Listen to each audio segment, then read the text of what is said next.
부산광역시 학생예술문화회관 놀이마루에서 주최하는 2020 인문학 콘서트 스타작가 고정국의 더불어 사는 세상에 참석해 주신 여러분 감사의 말씀을 드리겠습니다. 저는 오늘 진행을 맡은 방송 MC 윤일돈입니다. 반갑습니다. 놀이마루의 인문학 콘서트는 다양한 문화예술 분야의 전문가를 초빙해서 그분들의 활약상, 활동상 및 여러 가지 에피소드를 들려드리고 각 분야별 진로와 연계된 멘토링 형태의 강의를 진행하는 그런 행사가 되겠습니다. 본격적인 우리 고정욱 작가님의 만남에 앞서서 오늘 모실 작가님의 베스트셀러 중에서 한 편을 간단히 낭독해보는 시간을 가져볼까 합니다.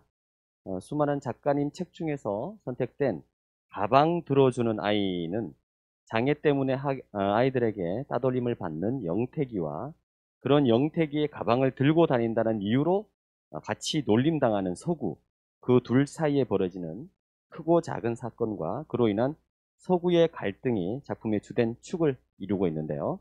소설 내용 중에서 쓸쓸한 생일이라는 장면을 낭독하면서 작가님의 가슴 아픈 경험을 함께 느껴보는 시간을 준비를 했습니다. 자, 그러면 송민정 배우님을 모시겠습니다. 여름 방학이 끝나고 어느새 찬바람이 부는 가을이 되었습니다. 서구는 여전히 하루도 빠짐없이 영택이네 집 앞에서 서서 초인종을 눌렀습니다. 따로따로 갈 때도 많았지만 날마다 마주치다 보니 서구는 이제 영택이와 함께 있는 게 아주 자연스러워졌습니다. 서구야, 모레가 내 생일인데 올 수 있니? 네 생일이라고? 응, 10월 4일이 내 생일이야. 너 꼭 와? 대답은 그렇게 했지만 그날부터 서구에게는 고민이 생겼습니다. 초대를 받은 것은 기쁘지만 선물이 문제였기 때문입니다. 서구는 집이 가난해서 제대로 용돈을 받아본 적이 없습니다. 그러니 모아둔 돈도 없습니다. 그래서 무슨 수로 선물을 마련해야 할지 골치가 아팠습니다. 연필 두어 자루나 500원짜리 지우개를 사다 줄 수도 없는 노릇이었습니다. 어쩌지? 생일날 아침, 서건은 어머니에게 미술 준비물을 사야 한다고 거짓말을 하고 간신히 1,000원을 타냈습니다. 아침부터 어머니에게 잔소리를 듣고 집을 나오면서 서구는 이런저런 생각이 많았습니다. 영택이네 집에서 가방을 받아 학교로 가면서도 무슨 선물을 해야 창피를 덜 당할까 하는 생각에 머릿속이 가득했습니다. 문방구에 들어가 이것저것 선물을 골라봤지만 쓸만한 것들은 모두 비쌌습니다. 서구 뭐 찾냐? 문방구 아저씨가 다정한 목소리로 물었습니다. 오늘이 영택이 생일이라며? 아저씨가 그걸 어떻게 아세요? 벌써 소문이 쫙 났던걸. 왜? 선물 사려고? 네. 그런데 그게 돈이 모자라서 그러니? 네. 얼마 있는데? 서구는 그만 얼굴이 빨개지고 말았습니다. 선물 살 돈이 1,000원밖에 없다고 차마 말할 수가 없었습니다. 얼마 있어? 내놔봐 이 녀석아. 서구는 머뭇거리면서 주머니에서 500원짜리 동전 2개를 꺼내 보였습니다. 그걸 본 아저씨가 말했습니다. 서구야, 아저씨는 1,000원 가지고 좋은 선물 사는 법 안다. 뭔데요? 흠이 좀 있는 필통이 하나 있거든.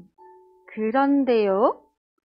흠만 조금 있을 뿐이지 쓰는 데는 아무렇지도 않거든. 그걸 사서 선물하는 거야. 에이, 어떻게 그런 걸 선물해요? 아저씨는 손을 내저으며 말했습니다. 흠 있는 거 아무도 몰라. 자, 봐라. 아저씨는 비닐로 곱게 포장된 고급 필통을 꺼내 보였습니다. 그게 정말 1,000원이에요? 그래, 1,000원에 줄게. 서구는 어떻게 할까 망설였습니다. 그걸 사서 선물했다가 만약 쓰는데 문제가 생기면 괜히 욕만 먹을 것 같았습니다.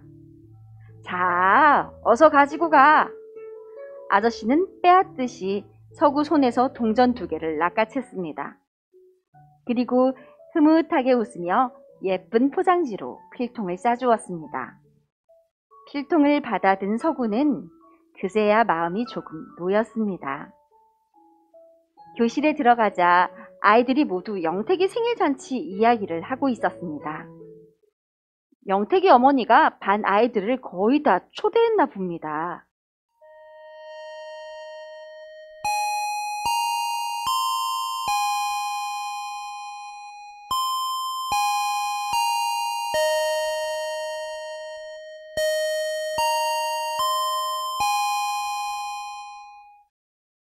야, 너 오늘 쩔뚝이네 갈 거냐? 아니, 안 가. 너는? 나도 갈까 말까 생각 중이야. 그래, 어쩐지 좀 찜찜하지 않냐? 아이들 대부분은 영택이의 초대를 떨떠름해 했습니다. 까닭은 말하지 않았지만 영택이가 장애인인 게 이유였던 것 같습니다. 그날 서경이와 서구는 함께 영택이네 집으로 갔습니다. 아무리 그래도 몇 명쯤은 올 줄 알았는데 영택이네 집에 온 아이들은 겨우 서경이와 서구 둘뿐이었습니다. 어머, 너희 둘뿐이니? 영택이 어머니는 몹시 실망한 표정으로 한숨을 내쉬었습니다. 제법 올 줄 알았는데 애들이 학원 가야 해서 못 온대요. 그랬구나. 할 수 없이 영택이와 서경이, 서구 셋이서 생일 잔치를 시작했습니다. 한참 놀다가 서구가 화장실에 갔다 오는데 영택이 어머니가 불렀습니다. 서구야, 아줌마 좀 보자. 네? 잠깐이면 돼. 영택이 어머니는 서구를 부엌으로 데리고 갔습니다. 오늘 아이들 왜 안 왔니? 갑작스런 물음에 서구는 말문이 막혔습니다. 우리 영택이가 장애인이라서 그런 거지. 1학년 때도 그러더니 2학년 때도 마찬가지구나. 그게 아니고요. 아이들이 학원이랑 과외 때문에 괜찮아. 네가 말 안 해도 다 알아. 영택이 어머니가 서구 머리를 쓰다듬었습니다. 장애인으로 사는 게 얼마나 힘든지 우리 식구들은 잘 알고 있어. 그래도 너랑 서경이가 와서 우리 영택이랑 놀아주니까 참 고맙구나. 생일 초대에 와준 별것 아닌 일에도 이렇게 고마워하는 영택이 어머니의 모습을 보자 서구는 도리어 미안해졌습니다. 앞으로도 우리 영택이랑 사이좋게 지내주면 좋겠구나. 네, 고맙다.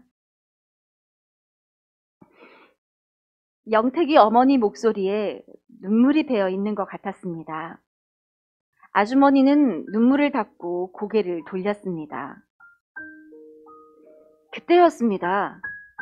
언제 왔는지 영택이가 부엌 앞에 앉아 있었습니다. 아니, 영택이 눈에서 금방이라도 눈물이 쏟아질 것 같았습니다. 영택이 어머니가 애써 웃으며 말했습니다. 너 언제 왔니? 묻는 말에 대답은 하지 않고 영택이는 눈물을 주르르 흘렸습니다. 서구는 영택이 몰래 나쁜 짓이라도 하다가 들킨 것처럼 어쩔 줄 몰랐습니다. 영택아, 어서 들어가자. 영택이 어머니가 영택이를 방으로 이끌자 영택이는 힘없는 제 다리를 주먹으로 치며 말했습니다. 엄마, 나는 왜 장애인으로 태어난 거야? 왜?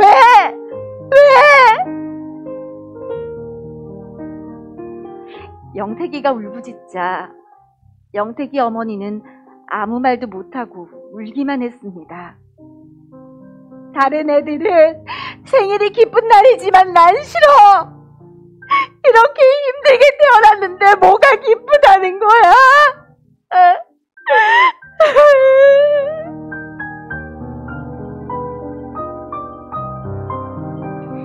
서구는 영택이에게 아무 말도 건넬 수가 없었습니다.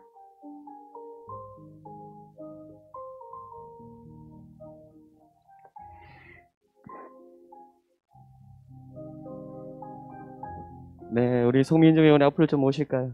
예, 어떻게? 우리 영택이의 비명 같은 그런 말을 듣고 많이 지금 안구에 습기가, 예. 일단 우리 그 수석 코디네이터이고요, 놀이마루에. 그리고 배우이시기도 한데, 사실 낭독극이라는 거는 흔치 않잖아요, 그죠? 책을 읽으면서 작가님이 적은 어떤 내용들을 한번 읽으면서 그 느낌을 교환해 봤는데, 어땠습니까? 처음에 너무 재밌게 쓰셔서 예. 책을 한 권 읽는데 몇 분 안 걸릴 정도로 쉽게 읽었었는데 예.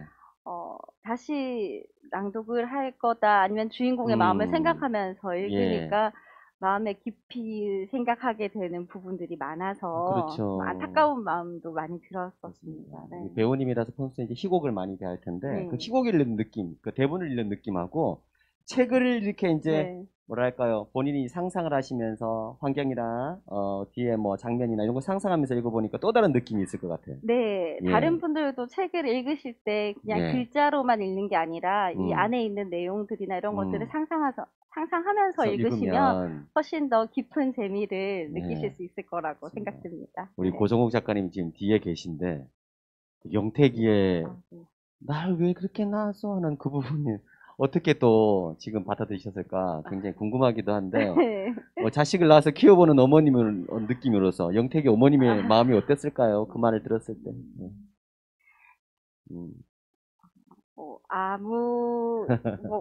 다 잘해주고 싶은 그쵸. 부모님의 마음일 거고요. 저도 그렇게 느끼고 있고, 또 저도 아이를 키워보니까 잘해주고 싶은 것과 또 그렇지 못한 것 차이가 있는데, 각자 위치에서 최선을 다하는 게 아닐까요? 항상 다 해줘도 부족한 것 같고, 그쵸. 더 해주고 싶은 게 부모님의 부모님 마음인데, 어머니께서도, 그쵸. 소설 속의 영택이 어머니께서도 마음이 많이 힘드셨을 것 같고, 그렇습니다. 주인공도 그렇지 네, 않았을까라는 그렇습니다. 생각이 실제 이제 듭니다. 아마 영택의 이야기가 오늘 고정문 작가님의 본인의 얘기일 수도 있기 때문에 나중에 한번 그 느낌을 한번 네, 다시 한번 물어보도록 하겠습니다. 감사합니다. 다시 한번 소개해 주신 우리 송민정 배우님에게 박수 부탁드립니다. 고맙습니다. 감사합니다. 네. 오늘 행사를 진행한 이곳 놀이마루는 2016년에 개관했습니다. 부산 지역의 많은 학생들에게 학교에서는 경험할 수 없는 다양한 문화, 예술, 체험의 기회를 제공하고 있고요. 각종 전시 및 인문학 콘서트, 버스킹 이런 걸 통해서 지역 주민들에게 활발한 문화 서비스를 진행하고 있습니다. 작년 연말부터 지금까지 이제 코로나19로 우리 모두가 힘든 시간을 보내고 있는데요. 특히 문화예술인 경우에는 모든 게 취소라든지 연기를 통해서 전무후무한 그러한 시대를 살아가고 있습니다.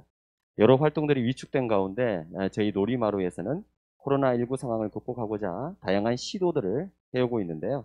뜻하지 않게 긴 방학을 보내게 된 우리 학생들에게 가정에서 문화예술 체험 활동을 할 수 있도록 온라인 콘텐츠를 제작을 해서 제공하고 있고요. 놀이마루 체험 프로그램과 병행해서 학교로 찾아가는 움트다의 움입니다. 프로그램을 운영해 오고 있습니다. 오늘 진행하는 인문학 콘서트도 그 일환으로 진행되고 있는데요. 실시간 온라인 콘서트로 여러분들을 또 만나뵙고 있고요. 2회째를 오늘 맞이하고 있습니다. 코로나19가 언제 끝날지, 과연 과거 일상으로 돌아갈 수 있을지 굉장히 불안해하고 있는데요. 이런 힘든 상황 속에서도 새로운 형태와 방법으로 일상은 지속되어지고 있습니다. 힘들고 지친 우리들에게 희망의 메시지를 던져주실 커다란 설렘을 안고 오늘 만나 뵙게 될 분은 바로 장애를 딛고 스타 작가 또 스타 강령자로 살아오고 계신 문학 박사 고정욱 작가님이신데요. 우리 고종욱 작가님은 MBC 느낌표, 예전에 이제 유재석과 김종만 진행자가 진행을 했었는데 아무리 친구들은 아마 기억하지 못할 것 같습니다. 제 때는 굉장히 인기 있는 프로그램이었는데요. 거기 느낌표 책을 읽읍시다에서 선정된 우수 문학도서 가방 들어주는 아이의 저자이시죠. 초등학교 교과서에도 실린 유명한 작품이기도 한데요. 이외에도 안내견 탄실이, 아주 특별한 우리형, 그리고 까칠한 재석이 시리즈가 대표작이라고 할 수가 있습니다. 무려 300권의 작품 출판을 하셨는데요. 그 이후로도 400만 부의 엄청난 또 판매고, 그야말로 아주 따끈따끈한 그런 돈을 벌었다고 할 수가 있겠죠. 베스트셀러 작가이십니다. 이외에도 사회복지포럼 총무, 새날도서관 관장, 국제장애인연맹, 한국지부 이사 등을 역임하시고요. 장애인의 삶의 질 개선을 위해서 앞장서고 또 봉사하고 계시는 분이십니다. 오늘 더불어 사는 세상에 관한 주제로 또 어떤 뜻깊은 강연을 펼쳐주실지 너무 기대가 되는데요. 자, 이제 막이 열리고 있습니다. 그럼 강연에 들어갈 준비가 되셨을 것 같은데요. 오래 기다리셨습니다. 자, 박수로 고종욱 작가님을 만나겠습니다.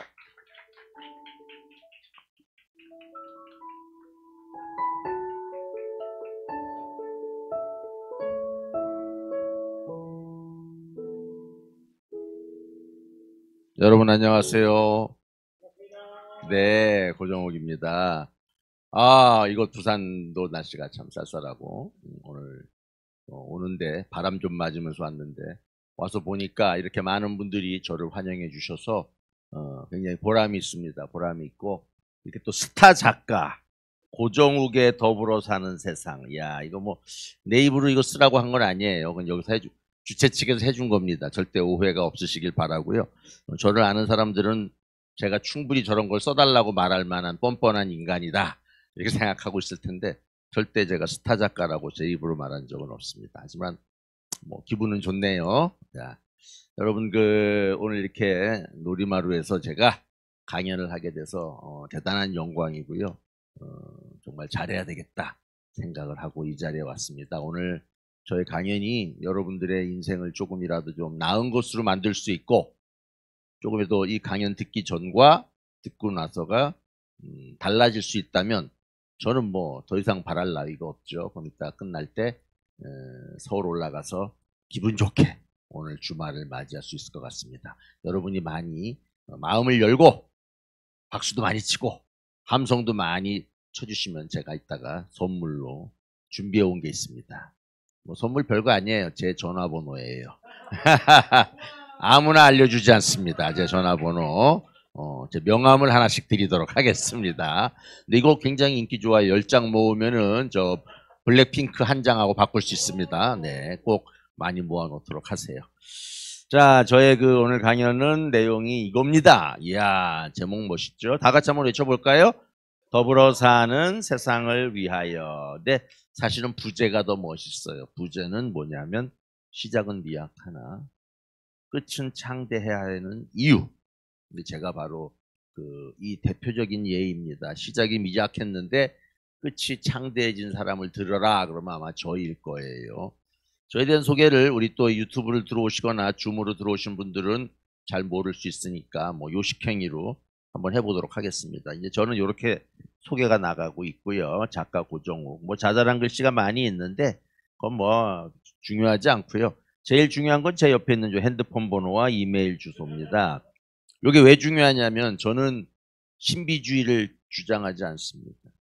저는 독자와 소통하고 저를 좋아하는 유튜브 시청자를 좋아하고 줌으로 저와 소통하는 저의 팬들을 중요하게 여깁니다. 그래서 항상 저는 전화번호를 공개하고 그들과 소통하길 원해요. 그래서 제 핸드폰에는 저의 독자와 저의 광팬들이 한 3,000명 저장이 되어 있습니다. 그래서 오늘 제 전화번호로 이따 강연 끝난 다음에 문자를 보내는 분들은 제가 문자 내용이 감동적이다. 그럼 저장을 합니다. 근데 가끔 보면 장난치는 아이들이 있어요. 반가 뭐 그러면 바로 그런 아이들은 스팸으로 처리해 버립니다. 그러니까 스팸으로 처리되면 영원히 저와 소통할 수 없어요. 그러니까 언제든지 저는 문자는 환영하지만 전화는 걸지 말아 주세요. 전화 걸면 강연 중에 받을 수가 없잖아요. 자, 저는 문학 박사고 뭐 휠체어 타고 있는 사진이 잘 나왔습니다. 저 사진은 약간 사기입니다. 한 15년 전 사진이에요. 그러니까 지금 제 모습하고는 좀 다르니까. 그렇습니까? 아이, 고맙습니다. 똑같다고 해주셔서. 자, 오늘 준비할 것들은 줌으로 보거나 유튜브로 보는 분들에게도 주의사항이 있습니다. 그 필기구 노트 음료수 꼭 준비해서 저의 강연을 잘 적어야 되고요. 그 다음에 줌을 쓰시는 분들은 비디오로 얼굴을 숨기거나 이러면 저는 선물을 안 줍니다. 왜? 나와 동시에 얼굴을 맞대고 있어야지 왜 자기는 숨어서 보냐? 뭐 이런 생각을 갖고 있습니다. 그래서 자, 강연을 시작해보면 첫 번째 선물을 줘야 되니까 우리 주최 측이 선물 좀 준비했죠? 네, 선물 주려면 퀴즈가 나가야 됩니다. 퀴즈. 우리나라의 장애인의 수는 얼마나 될까? 자, 1번 100만 명, 2번 200만, 3번 300만, 4번 400만. 자, 100만 명 손 들어봅니다. 100만 명. 오! 아무도 없어요. 네, 200만, 200만. 오, 300만. 한 분, 두 분, 세 분. 4번 400만. 오, 나머지 다 400만. 자, 정답을 발표하겠습니다. 정답은 이겁니다. 우리나라 인구 10%가 장애인이에요. 이거는 조사한 게 아니라 유엔에서 아예 10%는 장애인으로 정했어요. 전 세계 어느 나라든지 그 나라 인구가 1억 명이면 1000명은 장애인으로 봐라. 이렇게 정해져 있는 원칙이고요. 근데 그 장애인들이 자기가 장애인인 줄 몰라요. 왜냐하면 나이 들어서 몸을 못 쓰니까 당연하다 생각하는데 사실은 그런 사람도 장애인인데 그런 분들은 등록을 하지 않았습니다. 등록을 하지 않아서 등록이라는 건 뭐냐면 내가 장애가 있으니까 정부의 각종 지원이나 정부에서의 도움이 필요하다 이렇게 하려면 등록을 해야 되거든요. 병원에 가서 진찰을 받고 그 서류를 동사무소나 이런 곳에 냈을 때 그때 써야 비로소 당신은 장애인이야 라고 인정해 주는데 그렇게 인정받은 장애인은 우리나라에서 약 250만 명 내외 260만이 될 때도 있고 뭐 55만이 될 때도 있고 그때 좀 달라요. 그래서 대개 반이라고 보면은 거의 정확합니다. 그러니까 여러분들은 요거 응용하기가 되게 좋아요. 부산의 인구가 몇 명인가요? 450만이면은 장애인은 45만 명이 있는 거고 등록 장애인은 아마 그 또 반인 20만 명 좀 넘을 거예요. 그건 거의 정확해요. 통계적으로. 그래서 부산도 꽤 많은 장애인이 살고 있는 도시인 거죠. 여러분들도 항상 장애인에게 관심을 좀 가져주세요. 자, 두 번째 퀴즈를 내도록 하겠습니다. 아까 첫 번째 퀴즈는 답이 없었지만 두 번째 퀴즈는 쉬운 걸로 내겠습니다. 짠! 고정욱 작가님은 그러면 등록장애인이냐 아니냐? 자, 등록장애인이다. 손 들어봅니다. 등록장애인이다. 오, 한 명 빼고, 2명 빼고 다 들었어요. 아니다, 아니다. 고정욱 선생님은 작가니까 아마 반항적으로 작가 등록 같은 건 일치 안 했을 거다. 그것도 맞을, 그렇게 생각할 수도 있죠. 정답을 발표하겠습니다. 정답은 등록장애인이 맞습니다. 자, 이게 바로 제가 가지고 다니는 복지카드라는 것입니다. 여기 보면은 복지카드가 바로 장애인 증명서예요. 제 수첩에 꼭 들어 있습니다. 그리고 밑에 지체장애 중증이라고 쓰여 있어요. 중증과 경증으로 장애인들은 나뉩니다. 옛날에는 뭐 1급, 2급, 3급 쫙 있었는데 전 세계에 장애인을 등급 매긴 나라는 우리나라밖에 없었대요. 그래서 중증과 경증으로 최근에 바뀌었고 지체장애라는 건 뭐냐 하면은 저처럼 팔다리가 좀 불편한 사람들은 다 지체장애인이고요. 그럼 앞을 못 보는 사람은 무슨 장애인일까요? 맞아요. 시각장애인. 장애인을 붙이면 돼요. 그러면 듣지 못하는 사람은 청각장애인. 말하지 못하면 요건 좀 어렵죠. 언어장애인.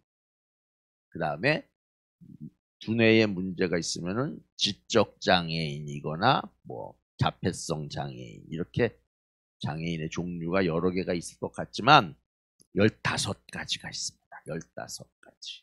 기억해 주세요. 그럼 나중에 장애인들 만났을 때 15종류가 있잖아요. 그러면 사람들이 이 사람 장애인에 대해서 많이 아는구나. 마음이 싹 열려요.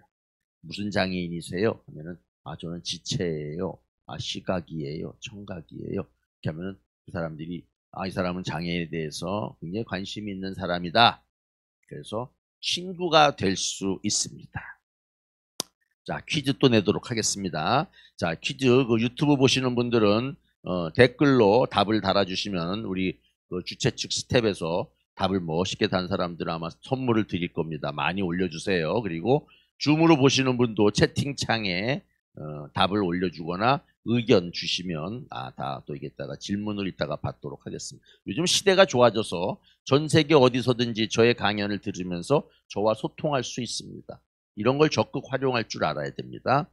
자, 그럼 이번에 좀 더 어려운 퀴즈 나갑니다. 짜잔, 이겁니다. 고정욱 작가님은 몇 살 때 장애인이 되었나? 1번 태어날 때부터, 2번 1살 때, 3번 10살 때, 4번 어저께.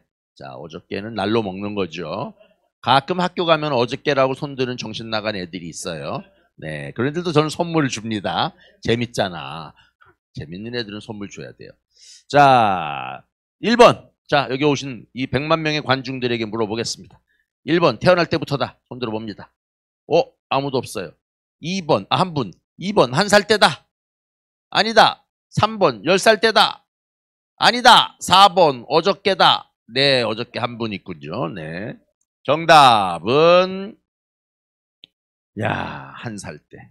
요게 저의 그 100일 사진인데, 귀엽죠? 박수 한번 쳐주세요. 박수. 자, 이게 저희 100일 때 사진인데 참 똘똘하게 생겼어요. 100일 된 아이가 엄청나게 똘똘한데 저 때는 제가 장애인이 아니었습니다. 장애인이 아니었는데 1살 때 요즘 유행하는 그 바이러스처럼 소아마비라는 바이러스가 전 세계에 유행하고 있었어요. 그래서 그 소아마비 바이러스에 우리 어머니가 내가 걸릴까봐 우리 귀한 아들이 소아마비에 걸리면 안 되지. 그러면서 소아마비 예방주사를 2번이나 맞췄는데도 이게 미국에서 오는 동안 잘 보관해서 와야 되는데 상온에 노출되는 바람에 변질이 됐나 봐요. 그래서 그 백신이 효과가 없어졌어요. 지금 코로나19 백신 나온대지만 이게 과연 우리에게 효과가 있을지 없을지는 또 그때 가봐야 알아요. 왜냐하면 보관도 잘해야 되고 이게 어려운 문제가 되게 많더라고요. 바이러스 문제가.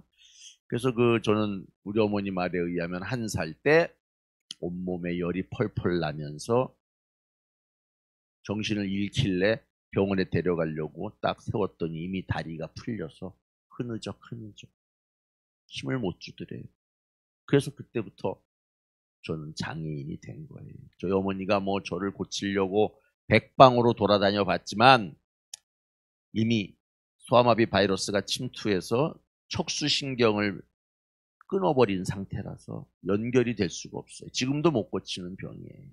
앞으로 좀 지나면은 그 끊어진 신경을 이을 수 있는 기술이 발전될지는 몰라요. 아마 멀지 않은 미래에 가능할 거라고 생각을 해요.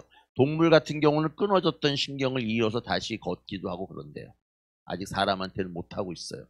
부작용이 어떻게 될지 몰라서 저는 아마 죽을 때까지 걷지 못할 것 같아요. 그래서 저는 뭐 걷지 못하지만 뭐 운명이니까 받아들여야죠. 그래서 친구들이 다 바깥에 나가서 뛰어놀고 다 동생들이 걸어 다니는데 저만 집에서 기어 다니는 거죠. 기어 다니다 보니까 좋은 점이 있어요. 팔 힘이 세요. 그래서 학교 다닐 때는 팔씨름으로 해서 져본 적이 없는 사람이에요. 근데 저 귀여운 아기가 장애인이 되니까 우리 어머니한테 물어보는 거죠. 엄마 왜 나만 장애인이에요? 엄마 왜 나만 못 걸어요? 암만 물어봐도 우리 어머니가 대답할 수가 없어요. 소아마비 걸려서 장애인이 됐다라고 말을 하지만 그건 내가 원했던 답이 아니에요. 왜? 얘도 아니고 쟤도 아니고 이 수많은 사람이 멀쩡히 걸어 다니는데 왜 하필 내가 장애인이냐 이거죠. 이 문제는 굉장히 어려운 질문이에요. 나중에 알고 봤더니 이게 철학적인 질문입니다. 존재론적인 고민이었던 거예요. 나는 누구인가? 나는 왜 남들과 다른가? 나는 어디에서 와서 어디로 가야 하는가? 이런 철학적인 질문을 이미 30살 때 했다는 거죠. 장애 때문에. 그러다 보니 나중에 알게 됐어요. 장애라는 거는 그렇게 천벌받아서 되는 것도 아니고 운명도 아니고 확률의 문제였다. 확률. 확률이라는 건 뭐냐 하면 우리가 자동차를 운전하고 다니면 매일 몇백 명은 사고가 나요. 그건 내가 될 수도 있고 남이 될 수도 있어요. 이거는 자동차가 있는 한 그 사고 비율은 계속 유지가 되는 거와 마찬가지로 사람으로 태어나면은 아까 얘기했던 10%는 장애인이 될 수밖에 없는 그 확률에 내가 걸렸을 뿐이에요. 해운대 바닷가에 가서 우리가 모래사장에 모래산을 쌓고 가운데 깃발을 꽂습니다. 모래를 퍼가는 게임을 해요, 우리가. 그러면 10명이 한다 그러면 10명이 돌아가면서 모래를 팔 때 누군가 한 명은 술래가 될 수밖에 없어요. 왜? 모래, 이건 언젠가 쓰러지니까. 그 중에 한 명이 걸리는 거예요. 똑같은, 이해가 되셨어요? 설명 잘하죠? 이거 오랜 시간 걸려서 내가 해답을 찾은 거예요. 그래서 저는 확률의 문제인 건 알지 못했지만 하여간 남들은 다 뛰어다니는데 나만 뛰지 못하니까 우울한 아이로 살 수밖에 없었습니다. 이걸 보세요. 저 귀여운 똘망똘망한 아이가 우리 아버님이 만학도여서 내가 이렇게 3-4살 때 대학을 졸업하셨는데 안고 있어요. 이 뒤에서 동생은 뛰어다닐 때입니다. 아버지 졸업식 날인데도 전혀 기뻐하지 않고 애가 우울해요. 아까 우리 학생들 여기서 막 뛰어오면서 신나게 오는 거 봐, 웃으면서 오는 거 봤는데 전생에 나라를 구했어. 웃을 수 있다는 건. 그래서 우울해하고 있는데 우리 어머님이 참 지혜로우신 분이에요. 정우가 용기를 주신 명언을 한마디 말씀하십니다. 자, 유튜브를 보거나 줌을 보시는 분 명언을 적을 준비해 주세요. 우리 어머니의 명언은 아주 간단하지만 강력합니다. 이 세상에 불가능은 없다. 정우가 장애가 있다고 못할 게 뭐가 있니? 불가능은 없어. 그러면서 우리 어머니가 나를 용기를 주며 기르셨고 학교도 업고 다니셨어요. 아침에 학교에 업어다가 탁 내려놓으면 공부 끝나면 다시 어머니가 밖에 왔다가 또 업고 가요. 하루에 2번을 업고 다니십니다. 주위 사람들은 다 얘는 아무짝에도 쓸모없는 애라고 그랬어요. 고양이만도 못하대요. 고양이는 쥐라도 잡는데 얘는 어디다가 쓰냐 이거예요. 그렇지만 우리 어머니는 불가능은 없다는 신념으로 저를 기르신 거죠. 우리 어머니 훌륭하시죠? 박수 한번 이때 드려야 되지 않겠어요? 네. 우리 어머니를 한번 보여드리겠습니다. 놀라지 마세요. 미인이어서 놀라실 수도 있으니까. 우리 어머니가 등장하시면 박수를 한번 쳐주시기 바랍니다. 자, 뒤에 있다가 들어오시는 건 아니고요. 앞에 나오십니다. 박수. 자, 우리 어머니 미인이시죠? 지금도 생존해 계세요. 86세. 요게 접니다. 꽃미남이죠? 동생, 우리 집에 같이 살던 사촌 누나인데 여기 계셔야 될 우리 아버님은 이때 군인이셔서 베트남에 참전해서 군인으로 안 계시면서 우리에게 사진 찍어 보내라. 그래서 이게 그때 아버지 없는 가족 사진을 찍은 거예요. 물론 그 뒤에 아버지하고도 사진 찍긴 했습니다만 우리 어머니의 각고의 노력이 있었기 때문에 제가 학교를 다녔고 장애가 있지만 이렇게 작가도 되고 박사도 되고 하게 된 거죠. 누군가의 희생과 노력이 없이 이루어지는 일은 없다고 생각해요. 그래서 저는 교육을 위한 각고의 노력이 있었는데 첫 번째는 뭐냐면 우리 어머니가 업고 다니시던 놀라운 정성이 있었고요. 두 번째는 우리 아버님이 교육을 위해서 굉장히 큰 관심을 가지셨어요. 담임 선생님이 매년 바뀔 때마다 우리 아버님이 꼭 찾아가서 인사를 드렸을 정도예요. 세 번째로는 학교에서도 저에 대해서 엄청나게 배려를 해줬습니다. 이러한 배려에다가 마지막으로 네 번째, 이게 제일 중요하죠. 이런 게 세 개가 다 있어도 마지막 네 번째 뭐가 있어야 됩니까? 본인의 노력이 있어요.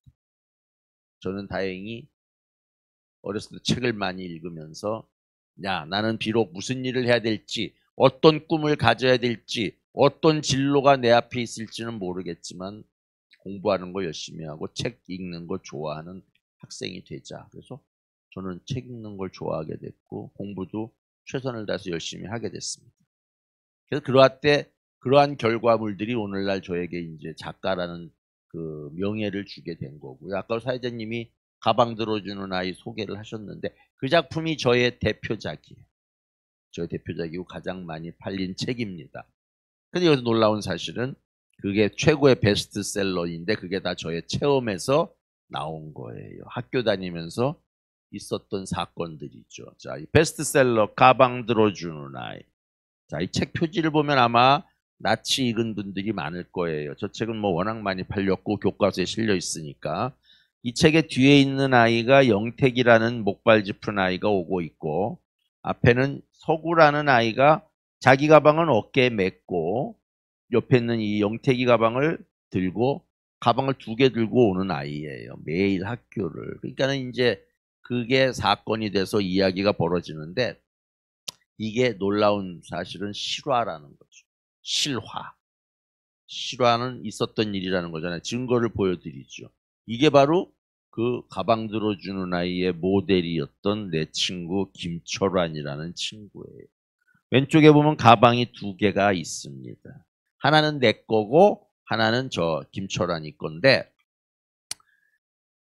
책에 보면 가끔 아이들이 날카로운 질문을 합니다. 선생님, 문서구라는 아이가 들어다 줬는데 왜 김철환이라는 분이 사진에는 나와요?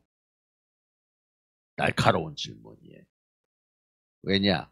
문서구도 가방을 들어다 줬어요. 고등학교 1학년 때. 문서구가 1년간 가방을 들어다 주는데 어떻게 들어다 주게 됐냐면 우리 집이 학교에서 가까워요. 한 300m. 그러다 보니까 애들이 우리 집 앞으로 다 학교를 가는 거예요. 그때 서구가 우리 집 배를 누르죠. 띵동 하면 제가 가방을 미리 싸놨다가 서구에게 주면은 서구가 먼저 거 들고 자기 가방하고 내 가방 들고 학교로 가요. 그럼 저는 목발을 짚기 때문에 저 뒤에 아까 그 사진에서도 보셨겠지만 좀 늦게 걸어요. 학교까지 300m인데 제가 빨리 걸어야 15분, 20분. 물론 땀이 비 오듯 틀리면서 가요. 그래도 걸어갈 수 있다는 게 어디예요? 어렸을 때는 엄마가 업고 다녔는데 힘을 길러서 팔 힘으로 목발 짚고 다니게 된 거죠.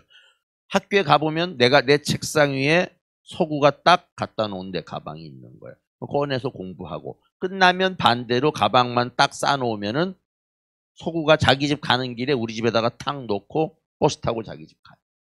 이거를 1년간 서구가 비가 오나 눈이 오나 바람이 부나 했다는 거예요. 너무 고맙죠. 물론 집이 학교 앞에 있었지만 그래도 그걸 매일 하루도 안 빼고 한다는 게 쉬운 일은 아니죠. 그래서 저는 서구랑 친구가 됐다고 생각을 했는데 2학년 되니까 폭탄이 터집니다. 서구가 딴반이 돼요. 서구는 5반, 나는 7반. 첫날 저는 서구가 또 올 줄 알고 가방 싸놓고 기다리는데 서구가 왔을까요? 안 왔을까요? 안 왔어요.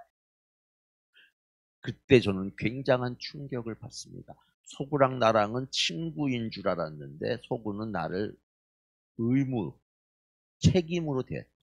내가 1학년이니까 담임 선생님이 주신 명령을 나는 수행했고 2학년 됐으니까 끝났다. 그것도 틀린 건 아니고 서구가 고마운 건 사실이에요. 하지만 저는 그 의무와 책임이라고 생각하지 않고 우정이라고 생각했던 거예요. 안 오는 바람에 저는 마음의 상처를 깊게 입습니다. 그래가지고 이 상처는 앞으로 살면서 겪을 수많은 상처의 전초전이에요. 그래서 울면서 학교에 갔더니 제 가방은 초등학교 6학년 다니던 동생이 먼저 갖다 놓고 저는 힘없이 2학년 복도를 걸어가는데 1반, 2반, 3반, 4반, 5반 앞을 지나갈 때 봤을까요? 안 봤을까요? 안 보려고 노력했어요. 보지 말아야지, 보지 말아야지 하다가 5반을 딱 봤더니 서구가 책상 앞에서 언제 그랬냐는 듯이 공부하고 있는 거. 가슴이 그냥 완전히 갈기갈기. 7반에 가서 엎드려서 울었어요. 그랬더니 누가 내 등을 쓰다듬는데 그게 바로 저 착하게 생긴 철환이. 초란이가 1학년 때 같은 3반이었어요. 서구, 나, 초란이. 그러니까 얘가 다 보고 알고 있는 거예요. 같이 우리 집에도 놀러 오고. 경우가 왜 우냐? 초란아, 서구가 오늘 안 왔어. 나 이제 학교 못 다닐 것 같아. 그랬더니 초란이가, 야, 무슨 그런 소리 해. 내가 오늘부터 들어다 줄게. 그래서 초란이가 2학년, 3학년 자발적으로 들어다줘서 졸업식 날은 박수 칠 준비. 졸업식 날은 서구가 아니라 초란이가 교장 선생님에게 가서 모범상을 받았어요. 그래서 초란이는 지금도 저랑 친하게 지내는 베스트 프렌드고요. 제가 초란이한테 약속한 게 있어요. 10년 전에. 초란아, 네 덕에 내가 작가로 성공하고 먹고 살 수 있게 됐다. 앞으로 너 나 만날 때 죽는 날까지 내가 밥 사고 커피 사고 모든 걸 내가 내마. 그래서 초란이는 지금 쟤도 부잣집 아들인데 나 만나면은 돈 한 푼 안 써요. 쓰지 말랜다고. 진짜 안 쓰냐? 그래서 그렇게 친하게 지내고 있는 좋은 친구입니다. 그래서 이때 우리는 명언을 하나 만들 수 있죠. 이 방송 보시는 어머니들이나 아버님들 계시면 어머니 아버지가 자녀들의 인생을 끝까지 같이 갈 수 없어요. 결국은 우리 아들 딸들과 끝까지 같이 갈 사람은 누구냐? 우리 아들 딸들의 친구예요. 친구가 우리 아들 딸들의 부모 노릇도 해주고 형제 노릇도 해주고 동료가 되는 거예요. 그래서 자녀들 친구들에게 잘해주는 부모들이 자녀들을 정말 위해주는 부모예요. 그래서 명언이 하나 만들어진 거죠. 제가 만든 명언입니다. 친구의 행복은 나의 행복이다. 그래서 저는 친구가 잘 되는 걸 누구보다 기뻐합니다. 그래서 친구가 좋은 일 있다 그러면 먼저 선물 보내고 정말 내일처럼 기뻐해주고. 왜냐하면 친구 잘 되면 그 덕을 내가 보거든요. 근데 그걸 모르는 사람들은 친구 잘 되면 배 아파하는데 그거 정말 어리석은 생각이고요. 그래서 저는 이렇게 학교를 다니면서 첫 번째 꿈을 갖게 되는데 그 첫 번째 꿈이 고등학교 3학년 때인데 고3 때 우리 사진인데 요 가운데 있는 분이 담임 선생님, 왼쪽에 있는 게 접니다. 목발 짚고 있는 게. 그때 저의 첫 번째 진로와 첫 번째 꿈은 바로 의사가 되는 것이었어요. 제가 이과였고요. 의사가 되기 위해서 수학, 물리, 화학 이런 거 공부를 열심히 했지만 사회가 이렇게 장애인에 대해서 차별하는 줄을 몰랐던 거예요. 의대에 갔더니 의대에서 전혀 내 원서를 받아주질 않고 아예 원서도 주질 않아요. 저 공부 잘하는데 왜 시험 볼 기회를 안 줍니까? 그랬더니 야, 너가 의사 되면 니네 병원 앞에 환자 쓰러졌을 때 너가 들고 나를 수 있니? 아니요. 너 닥터가 코라면 뛰어가야 되는데 뛰어갈 수 있니? 아니요. 너가 환자야, 너가. 가슴이 또 찢어집니다. 전국에 있는 의대에서 받아주질 않아요. 그래서 입을 뒤집어 쓰고 또 웁니다. 울기도 참 많이 울었어요. 그때 또 구세주가 나타났으니 그분이 바로 아까 보여드렸던 양승복 선생님께서 명언을 말해주십니다. 신은 인간의 문을 닫으면 창문을 열어주신다. 정오가. 헬렌 켈러가 한 말이다. 헬렌 켈러는 나보다 더 심한 장애를 가지고 있죠. 3가지 장애. 보지 못하고 듣지 못하고 말하지 못하는. 그런 헬렌 켈러도 하버드 대학을 나왔어요. 그걸 보면서 선생님이 말씀하시길래 내가 무슨 말씀이세요? 그랬더니 너가 의대라는 문으로 못 나갔으면 창문으로 나가라. 창문이 어딥니까? 문과로 가라. 그래서 시험 보기 며칠 전에 문과로 바꿔가지고 글쎄 시험을 봤는데 놀랍게도 박수칠 준비됐나요? 꿈을 바꿨어요. 첫 번째 꿈은 의사가 깨졌지만 두 번째 꿈으로 바꾸는데 바로 문학 청년이 될 수 있게 성균관대학교 국문과에 합격이 된 거예요. 박수! 그래서 국문과에 들어가서 그때서야 비로소 야, 그럼 나는 무슨 꿈을 가져야 되냐?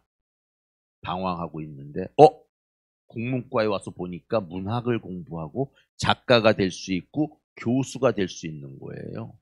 이거다. 환자를 들어 나를 일도 없고 뛰어갈 일도 없는 문학을 내가 열심히 해야 되겠다. 그래서 두 번째 꿈을 정해서 작가와 교수가 되겠다 생각하고 글을 쓰기 시작합니다. 그런데 국문과에 가봤더니 국문과에 온 친구들은 다 과거에 글 좀 쓰던 애들이에요. 얘네들이 날 보더니 정우가 너 여기 왜 왔냐? 야 나도 이제 글 좀 써볼까 그래. 문학 공부 좀 해보려고 그래. 그랬더니 뭐? 장애인이? 나 손은 멀쩡하잖아. 야 누가 손으로 글 쓰냐? 발로 쓰냐 그러면? 그랬더니 야 너 군대 갈 수 있어? 아니. 알바할 수 있어? 아니. 너처럼 집하고 학교만 왔다 갔다 하던 놈이 무슨 작가야. 경험도 없는데. 글은 경험으로 쓰는 거야. 꽉꽉꽉. 국문과 왔는데 또 내가 할 일이 없는 거야. 이렇게 진로 하나 정해서 나간다는 게 쉬운 일이 아니에요. 부모님들 우리 애가 왜 꿈을 못 정할까요? 왜 갈 길을 못 찾을까요? 너무 압박하지 마세요. 본인은 더 괴로워. 뭘 해야 될지 할 일이 다 어렵거든. 쉬운 일이 어디 있어요. 기다려줄 줄 알아야 돼요. 부모님. 얘가 스스로 찾아가고 스스로 결정해야 그게 힘들어도 이겨내요.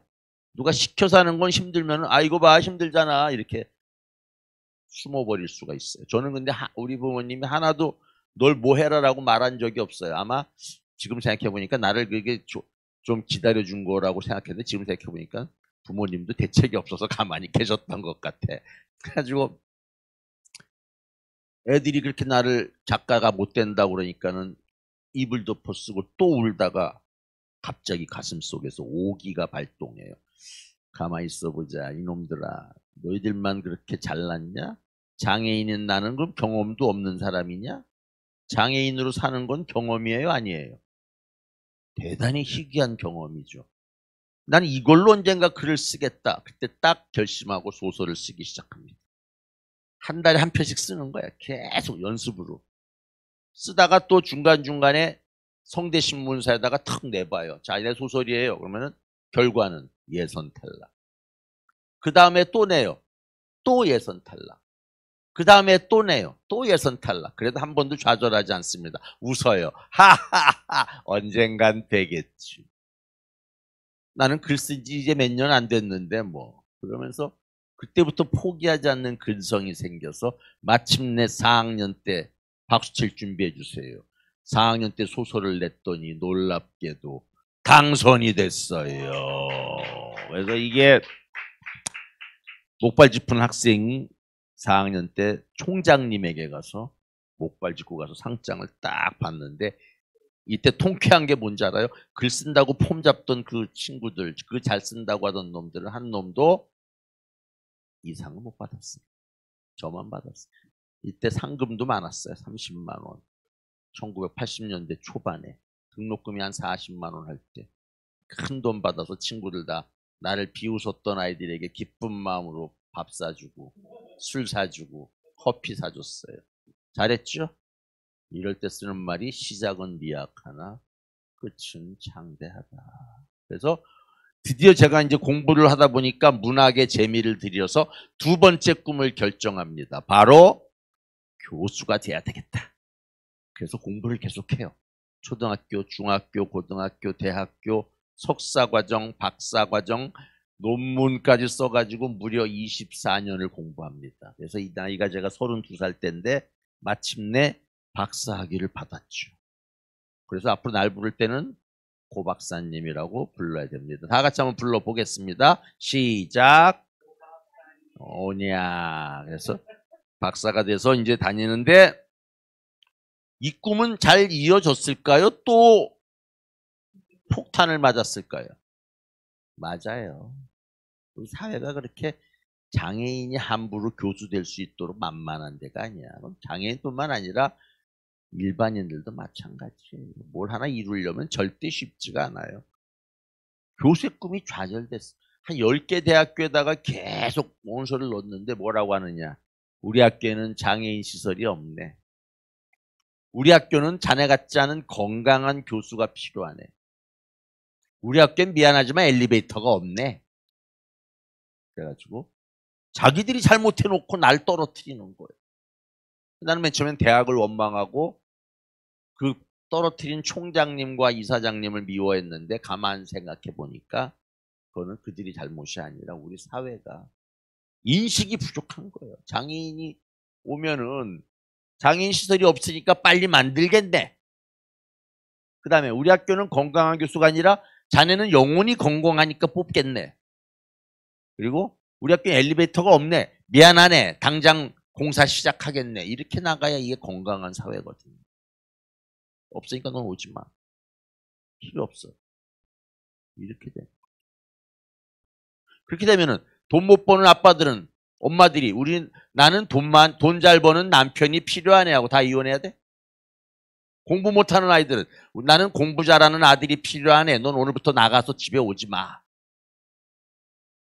이게 무슨 사회예요? 공부 못하면 잘하도록 지도해주고 남편이 돈을 못 벌어오면 용기를 내게 열심히 하도록 다독여주고 이래야 그게 진정한 사랑이죠. 완전히 잘못됐죠. 저는 그 뒤로 장애인에 대한 인식 부족 때문에 이런 일이 벌어졌구나 라고 생각해서 두 번째 꿈을 과감하게 버리고 세 번째 꿈을 갖는데 그게 바로 작가의 꿈을 실현하는 거죠. 자, 이제 퀴즈 한번 내보겠습니다. 선물을 드려야 되니까. 자, 고종욱 작가의 베스트셀러는 무엇일까? 최초의 베스트셀러가 여러 개 있습니다만, 자, 1번 소설, 2번 동화, 3번 수필, 4번 만화. 정답은 세 번째 꿈을 이루게 됐죠. 소설. 원균이라는 소설이 제가 34살에 썼어요. 교수가 되는 게 안 된 다음에 바로 작가가 돼가지고 하늘이 도와줬는지 베스트셀러가 됐습니다. 그래가지고 이순신 장군만이 충신이라고 하던 통념을 깨면서 원균 장군도 충신이라는 것을 알게 해주면서 돈은 많이 벌었을까요? 못 벌었을까요? 집 샀어요. 저 책 팔아서. 이러니까 제가 갑자기 이제 세 번째 꿈을 가지고 평생 살 수 있겠다.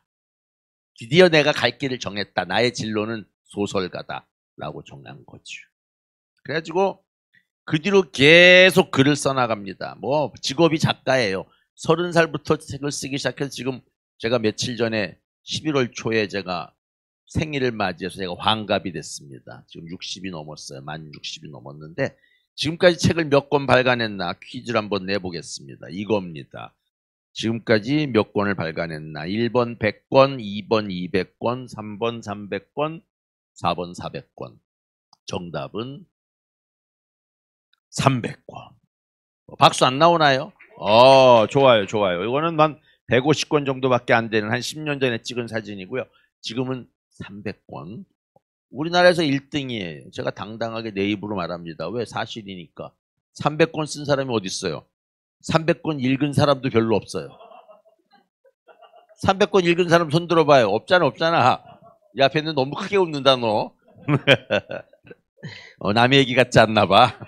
앞으로 읽으면 돼. 넌 아직 어리니까. 자, 고종욱 작가는 그래서 300권이나 쓴 사람이에요. 책 300권 쓰려면 아마 3만 권은 읽어야 될 거예요. 100권 정도 써야 한 권이 쓸 수 있으니까. 그래서 이렇게 참 저는 평생을 책 읽고 쓰고 하는 일을 하면서 살고 있습니다. 또 한 번 퀴즈를 내겠습니다. 자, 빨리 인터넷으로 유튜브에 있는 분들 댓글 열심히 달아주세요. 정답을 줌으로도 많이 달아주세요. 댓글 많이 올라오고 있나요? 네, 올라오고 있다고 동그라미가 막 보이고 있습니다. 까칠한 재석이가 사라졌다. 이게 1번이에요. 근데 청소년들이 기다렸다는 듯이 드디어 고종욱 작가님 책이 나왔다고 또 막 읽어주니까 그 다음 해에 이번에는 독자들이 연락이 왔어요. 선생님 2권을 써주세요. 2권 돌아왔다. 3권. 그래가지고 지금은 이렇게 쌓아놓고 팔고 있는 교보문고예요. 엄청나게 다 내 거예요.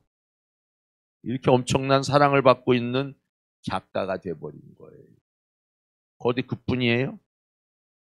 해외에서도 이렇게 유명해져가지고 이게 외국에 일본, 중국, 대만, 태국, 인도네시아, 말레이 이런 데서 내 책들이 또 막 알려지니까 해외에서도 마구 돈이 들어와요. 저는 완전히 지금 동화 작가로 신나게 생활하고 있는 거죠. 30년 만에 300권의 책을 내고 400만 부를 판매해버렸어요. 딴 데 가면 박수 치던데 여긴 안 치나요? 네. 그렇게 해서 동화 작가로 잘 살 줄 알았는데 또 위기가 올까요? 안 올까요? 오지. 인생은요, 위기의 연속이에요. 어머니들, 우리 애보러 꿈을 지도하시면서 진로지도, 너 이거 하면 평생 먹고 살아. 이런 얘기 절대 하지 마세요. 그런 건 없어요. 평생 먹고 사는 거는. 이거 하면 조금 한 5년 먹고 살 거야. 그 뒤엔 너가 알아서 해. 이게 정답이에요. 세상이 너무 빠르게 변하니까. 저도 동화 쓰면서 1, 2학년, 5학년, 6학년 중학생은 계속 있으니까 계속 잘 나가겠지. 천만에. 위기가 또 옵니다. 애들을 안 낳기 시작해. 출산율이 떨어지더니 지금은 출산율이 얼마나 떨어졌는지 제가 학교 다닐 때 같은 또래 아이들이 60만 명씩 있었는데 지금은 30만 명. 한 학년에 30만 명대예요. 옛날에 6, 70만 명대였는데 반으로 줄어든 거예요. 그러니까 시장이 없어지는데 제가 이대로 동화만 쓰면 망하는 거죠. 위기가 왔지만 저는 또 변신을 합니다. 5번째 꿈을 갖게 되죠. 바로 강사가 된 거예요. 여기저기 학교에서 와서 이야기를 해달래. 처음에는 한두 학교에서 부르더니 강연 잘한다고, 말 잘한다고, 직접 휠체어 탄 장애인을 보니까 애들이 감동이라고 자꾸 불러서 작년에는 제가 기록을 세웠어요. 평생 1년에 350번 강연을 했어요. 전국을. 부산은 작년에 한 20번, 30번 왔어요. 올해도 부산 한 10번은 오고 있어요. 그래가지고 이렇게 이 아이들이 기뻐하는 걸 보세요. 제 강연을 들으면서 손도 번쩍번쩍 들고. 그래서 저는 강연을 신나게 다니면서 아이들도 만나고 책도 소개해주고 꿈도 심어주고 포기하지 말라. 불가능이 없다. 이런 이야기 해주면서 죽을 때까지 살 줄 알았죠. 그리고 그렇게 하다 보니까 그 어린이들의 어려움을 알게 돼서 노블레스 오블리주도 실천하게 됐어요. 이거는 라오스에 가서 내가 아이들에게 강연하는 장면인데 라오스 같은 나라는 예술 교육을 안 시킨대요. 음악 미술. 왜? 일이나 열심히 사회주의 국가라서 그런가 봐요. 사람은 노동이나 하면 되지 음악 예술 같은 거 쓸데없는 거 하지 마. 동화책이 없대요. 저 나라에. 얼마나 한심해요. 제가 가가지고 동화책도 번역해서 뿌려주고 얘네들이 너무 기뻐하는 거예요. 작가님이 재밌다 이거지. 장애인인데 어떻게 이렇게 작가가 됐을까. 그러다 보니까 저는 제가 버는 인세나 이런 것들도 남에게 좀 나눠야 되겠다. 뭐 큰 돈은 아니지만 이렇게 나눔상도 받게 됐어요. 제가 기부를 좀 했다고. 제 옆에 있는 분이 보건복지부 장관님이고 요게 접니다. 돈 많은 분들인데 여기 영화배우 유지태 씨도 있고 가수 시언 씨도 있고 여기 박상민 씨도 있죠. 그 다음에 푸르메 재단의 백경아 기사님한테 1,000만 원 기부하는 장면. 어저께 전화 왔어요. 백 기사님이 발달장애인들 위해서 농장을 하나 만들었는데 농장 온실 만드는데 유리값이 한 장에 25만 원이래. 넉 장만 기부해달래. 연말까지 해주겠다. 약속을 했어. 이렇게 제가 비록 작가로서 뭐 크게 남들만큼 크게 뭐 부동산으로 돈 벌거나 이런 건 아니지만 제가 갖고 있는 능력 하에서 남을 돕고 사랑을 실천하려고 애를 쓰고 있어요. 그러다 보니까 어느 순간 제가 꿈을 넘어서 소명을 발견한 거죠. 소명을. 그래서 내가 왜 장애인이 됐나. 바로 이런 일 하라고 장애인이 됐다는 걸 알게 된 거예요. 너와 같은 장애인이 하나 정도 있어야 말도 잘하고 글도 잘 쓰는 사람이 있어야 장애 고통과 좌절이 와도 포기하지 않고 계속 새로운 길을 찾아가는 이 놀라운 투쟁력을 보여줘야 된다. 어린이들에게 그런 꿈을 심어줘라. 그래서 저에게 이러한 소명이 내려온 거라고 생각을 해요. 그러니까 그게 틀리지 않았다는 건 이 사진을 보면 알 수 있습니다. 이 아이들이 제가 떠나는데 쫓아나와가지고 인사하는 거 보세요. 형님 안녕히 가십시오. 90도로. 형님이 사라질 때까지 허리 안 펴요. 허리 폈다가는 조직의 쓴맛을 보게 됩니다. 그래서 이렇게 저는 5번째 꿈을 가지고 열심히 살고 있었는데 또 위기가 올까요? 안 올까요?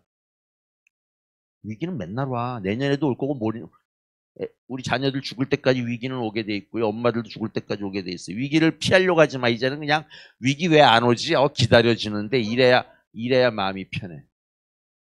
그래서 코로나19가 온 거예요. 그래가지고 이거 올해 다들 힘드셨죠. 애들도 힘들고 선생님도 힘들고 부모님도 힘들고 가족들도 힘들고 방송사도 힘들고 MC도 힘들고 작가도 힘들었지만 우리는 또 위기는 언제 항상 오는 거니까 항상 남을 배려하면서 이렇게 우리가 마스크 쓰고 다니면서 서로 지켜주고 다 마스크 쓰셨잖아요. 이렇게 배려하기 때문에 우리는 다시 살아남을 수 있다고 생각하고 저는 또 제가 불굴의 의지를 가졌지 않습니까? 살아날 방법을 찾아서 이렇게 화상 강연을 또 개발한 거죠. 줌으로 또 유튜브로 지금도 우리가 유튜브와 줌으로 제 강연을 여러분들이 듣고 계시잖아요. 이게 만약에 위기가 안 왔으면 우리가 이런 거 해볼 수가 없었을 거예요. 그러니까 이런 걸로 또 새로운 대안을 찾아 나가는 게 우리의 삶인 것 같아요. 그래서 저는 화상 강연도 올해 굉장히 많이 했고요. 요즘 그래서 오히려 더 바빠지고 있어요. 그래서 이렇게 해서 저의 꿈인 더불어 사는 세상은 계속 이어나갈 거다.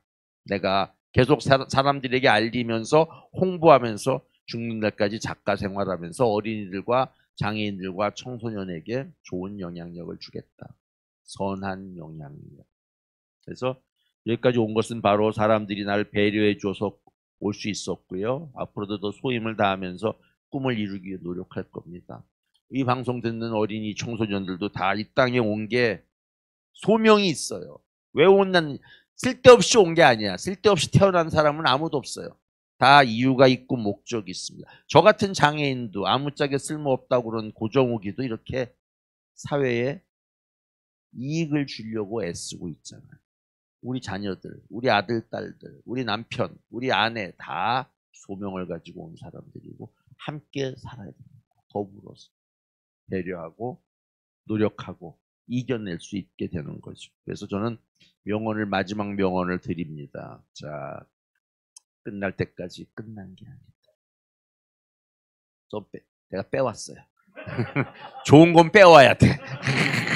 끝날 때까지 끝난 게 아니고 이 세상에 포기는 없다. 그런 마음으로 우리가 산다면 이 어려움도 반드시 이겨낼 수 있고요. 우리 자녀들도 이런 마음으로 노력하면 설령 내가 가졌던 꿈이 좌절되면 다른 꿈을 또 가지면 되는 거고 플랜 A가 실패하면 플랜 B, B가 실패하면 플랜 C 그러면서 끊임없이 살 길을 모색해 와야 돼. 고종욱이 저 같은 장애인도 지금 꿈이 5번, 6번 바뀌잖아요.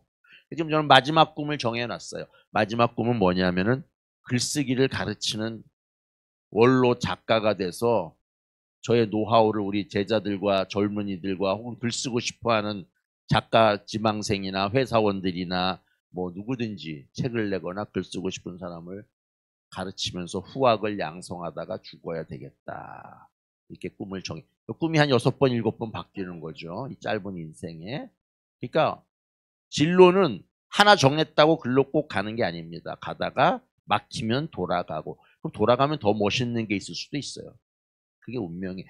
저는 의사가 되겠다는 애가 여기까지 온 건 굉장히 거리가 먼 것 같지만 지금은 그 의사인 친구들이 절 만나면 부러워합니다. 고 박사 밥 좀 사줘. 밥 사줘. 고 박사가 최고야. 고 박사는 인세가 나오잖아. 나는 병원 문 닫는 날로 백수야. 그래서 내가 언제든지 연락해라. 밥 사줄게. 그래서 이렇게 밥을 사줄 수 있는 사람이 행복한 날이 올 때까지 이제 뭐 마스크도 안 쓰고 우리 이게 맛있게 즐거운 시간 보내던 시절이 이게 언제적인지 기억이 안 나 지금. 글쎄 말이에요. 작년인데 이게 이렇게 까마득해요. 그래서 이런 날이 곧 백신도 개발됐다니까 올 것 같고요. 그때를 대비해서 우리는 항상 준비하고 더불어 사는 세상을 위하여 꿈을 포기하지 않고 언제든지 위기는 온다. 불가능은 없으니까 헤쳐나가자. 끝날 때까지 끝난 건 아니다. 이런 마음으로 살아가면 좋겠다. 저는 나중에 500권 책 내는 목표가 있기 때문에 아직 200권 더 써야 됩니다. 죽을 수 없어요.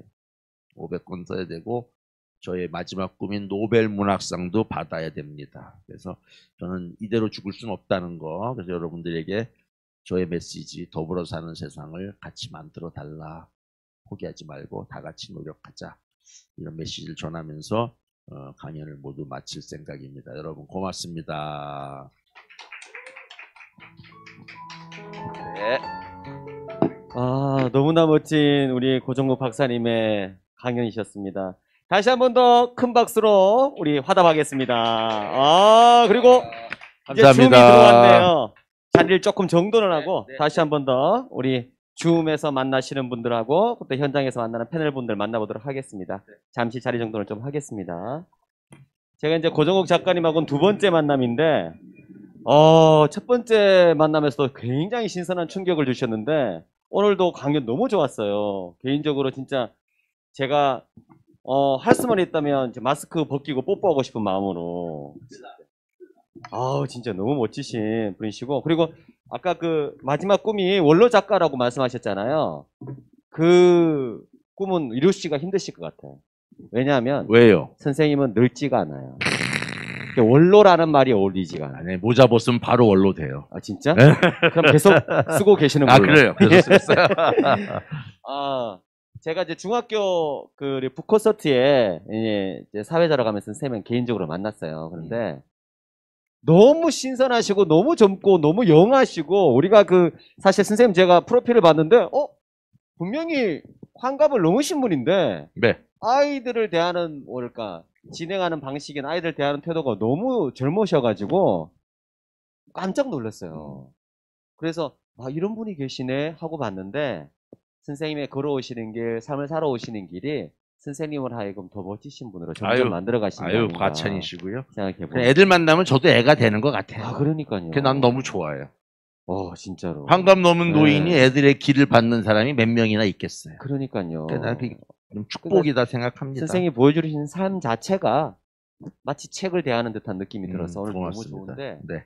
오늘 패널 여러분들이 사실 이제 저기 앉아 계신데 각자의 네. 마음속에 어떠한 감동이 있는지 저희가 모르잖아요. 그래서 아까 여기 보니까 젊은 학생이 2명이 딱 보이는데 그 잘해야 된다는 강박을 버리세요. 그렇죠. 나 이런 질문 받으면 말 잘해야지 이런 거 버리는 게 좋아.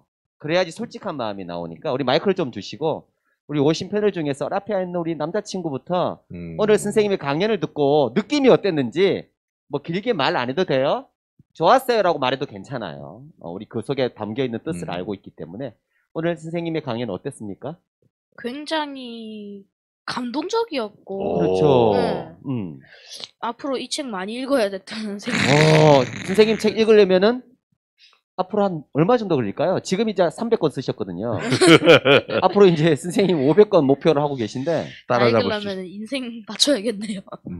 인생을 바치는 인생 바치겠다. 세상에 인생을 바쳐서 고종국 우리 박사님의 책을 읽겠다. 이따가 명함 하나 줄게. 이야, 알겠습니다. 나한테 문자 보내, 알았지? 10장 달라 그래서요. 우리 블랙핑크하고 바꿔야 되니까. 참, 네, 멋있어요. 너무 멋있는 친구고. 그 뒤에 우리 여학생 한번, 남자친구는 자기 소개를 한번 해주세요. 누구예요? 남자친구, 누구?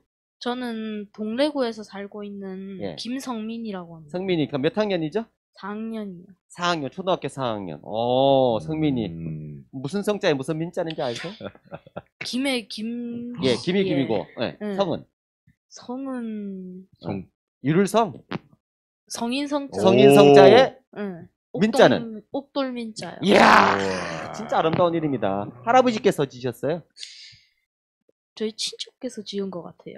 왜냐면 그 옥돌 민자 쓰고 이런 거는 어르신들이 굉장히 좋아하는 글자거든. 맞아. 그래서 성민이 반갑고요. 뒤에 한번 마이크를 한번 전해주시겠습니까? 예. 성민이에 이어서 우리 뒤에 있는 앉은 친구 아마 진로 문제나 여러 가지 좋은 프로그램이 많은데 주말에 일부러 이제 여기까지 온 거잖아요. 부모님과 함께 어땠는지 일단 강연 느낌. 되게 감동적이었고요. 이야기를 책으로 통해서 읽었는데 좀 더 와닿는 것 같아요. 그렇죠. 저 작가님께서 이렇게 쓰신 게 그 책으로 나왔구나 하니까 훨씬 더 뭔가 더 느낌이 좋죠. 어떤 책 읽으셨어요? 가방을 들어주는 아이랑 아주 특별한 우리 양이요. 그렇습니다. 질문은 없어요? 혹시 궁금한 거? 혹시? 네, 없어요. 너무 강연을 잘했나 봐요. 질문이 안 나오는 강연이 진짜 가장 완벽한. 그러니까 제일 안 좋은 강연이야. 뭔가 이게 궁금증이 생기게 해줘야 되는데 내가 너무 궁금증 없이 그냥 했나 봐요.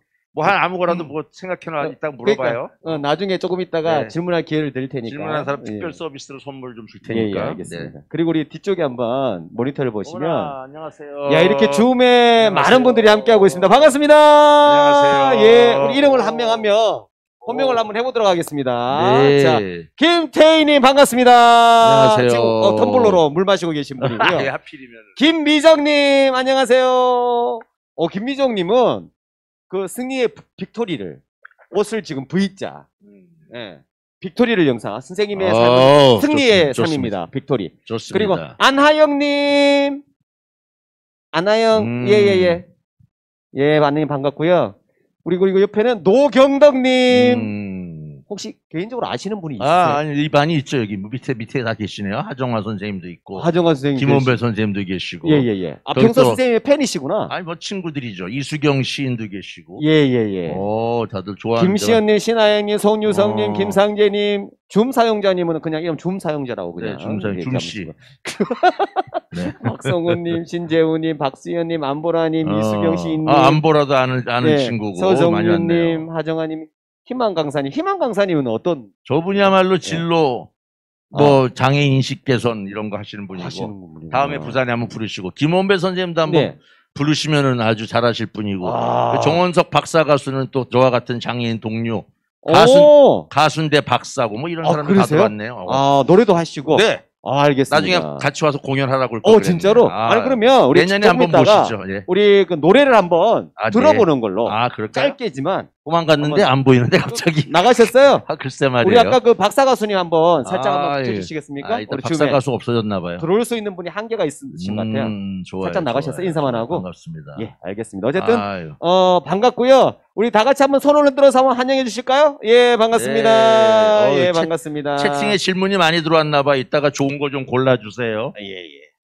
자, 자, 실시간으로 여러분의 실시간 스트리밍으로 질문을 많이 올라왔어요? 주셔도 되고요. 근데 중간에 유튜브가 한번 끊겼어요.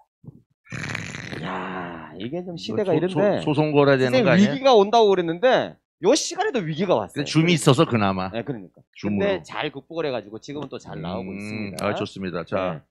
자, 그러면 이제 질문들 올려주세요. 네, 질문을 보내주시고요. 먼저 우리 현장에 계신 패널 여러분들이 혹시나 가지고 계신 의문점이나 질문이 있으시면 해주시면 시원하게 또 고 박사님께서 답을 해주시는 걸로 가보도록 하겠습니다. 자, 누가 한번 질문을 잘하시는 분들도 저희가 준비한 선물 또 나눠드리도록 네, 선물. 하겠습니다. 살짝 자, 선물. 오른손으로 표현하시면 자, 시간을 빨리 드릴게요.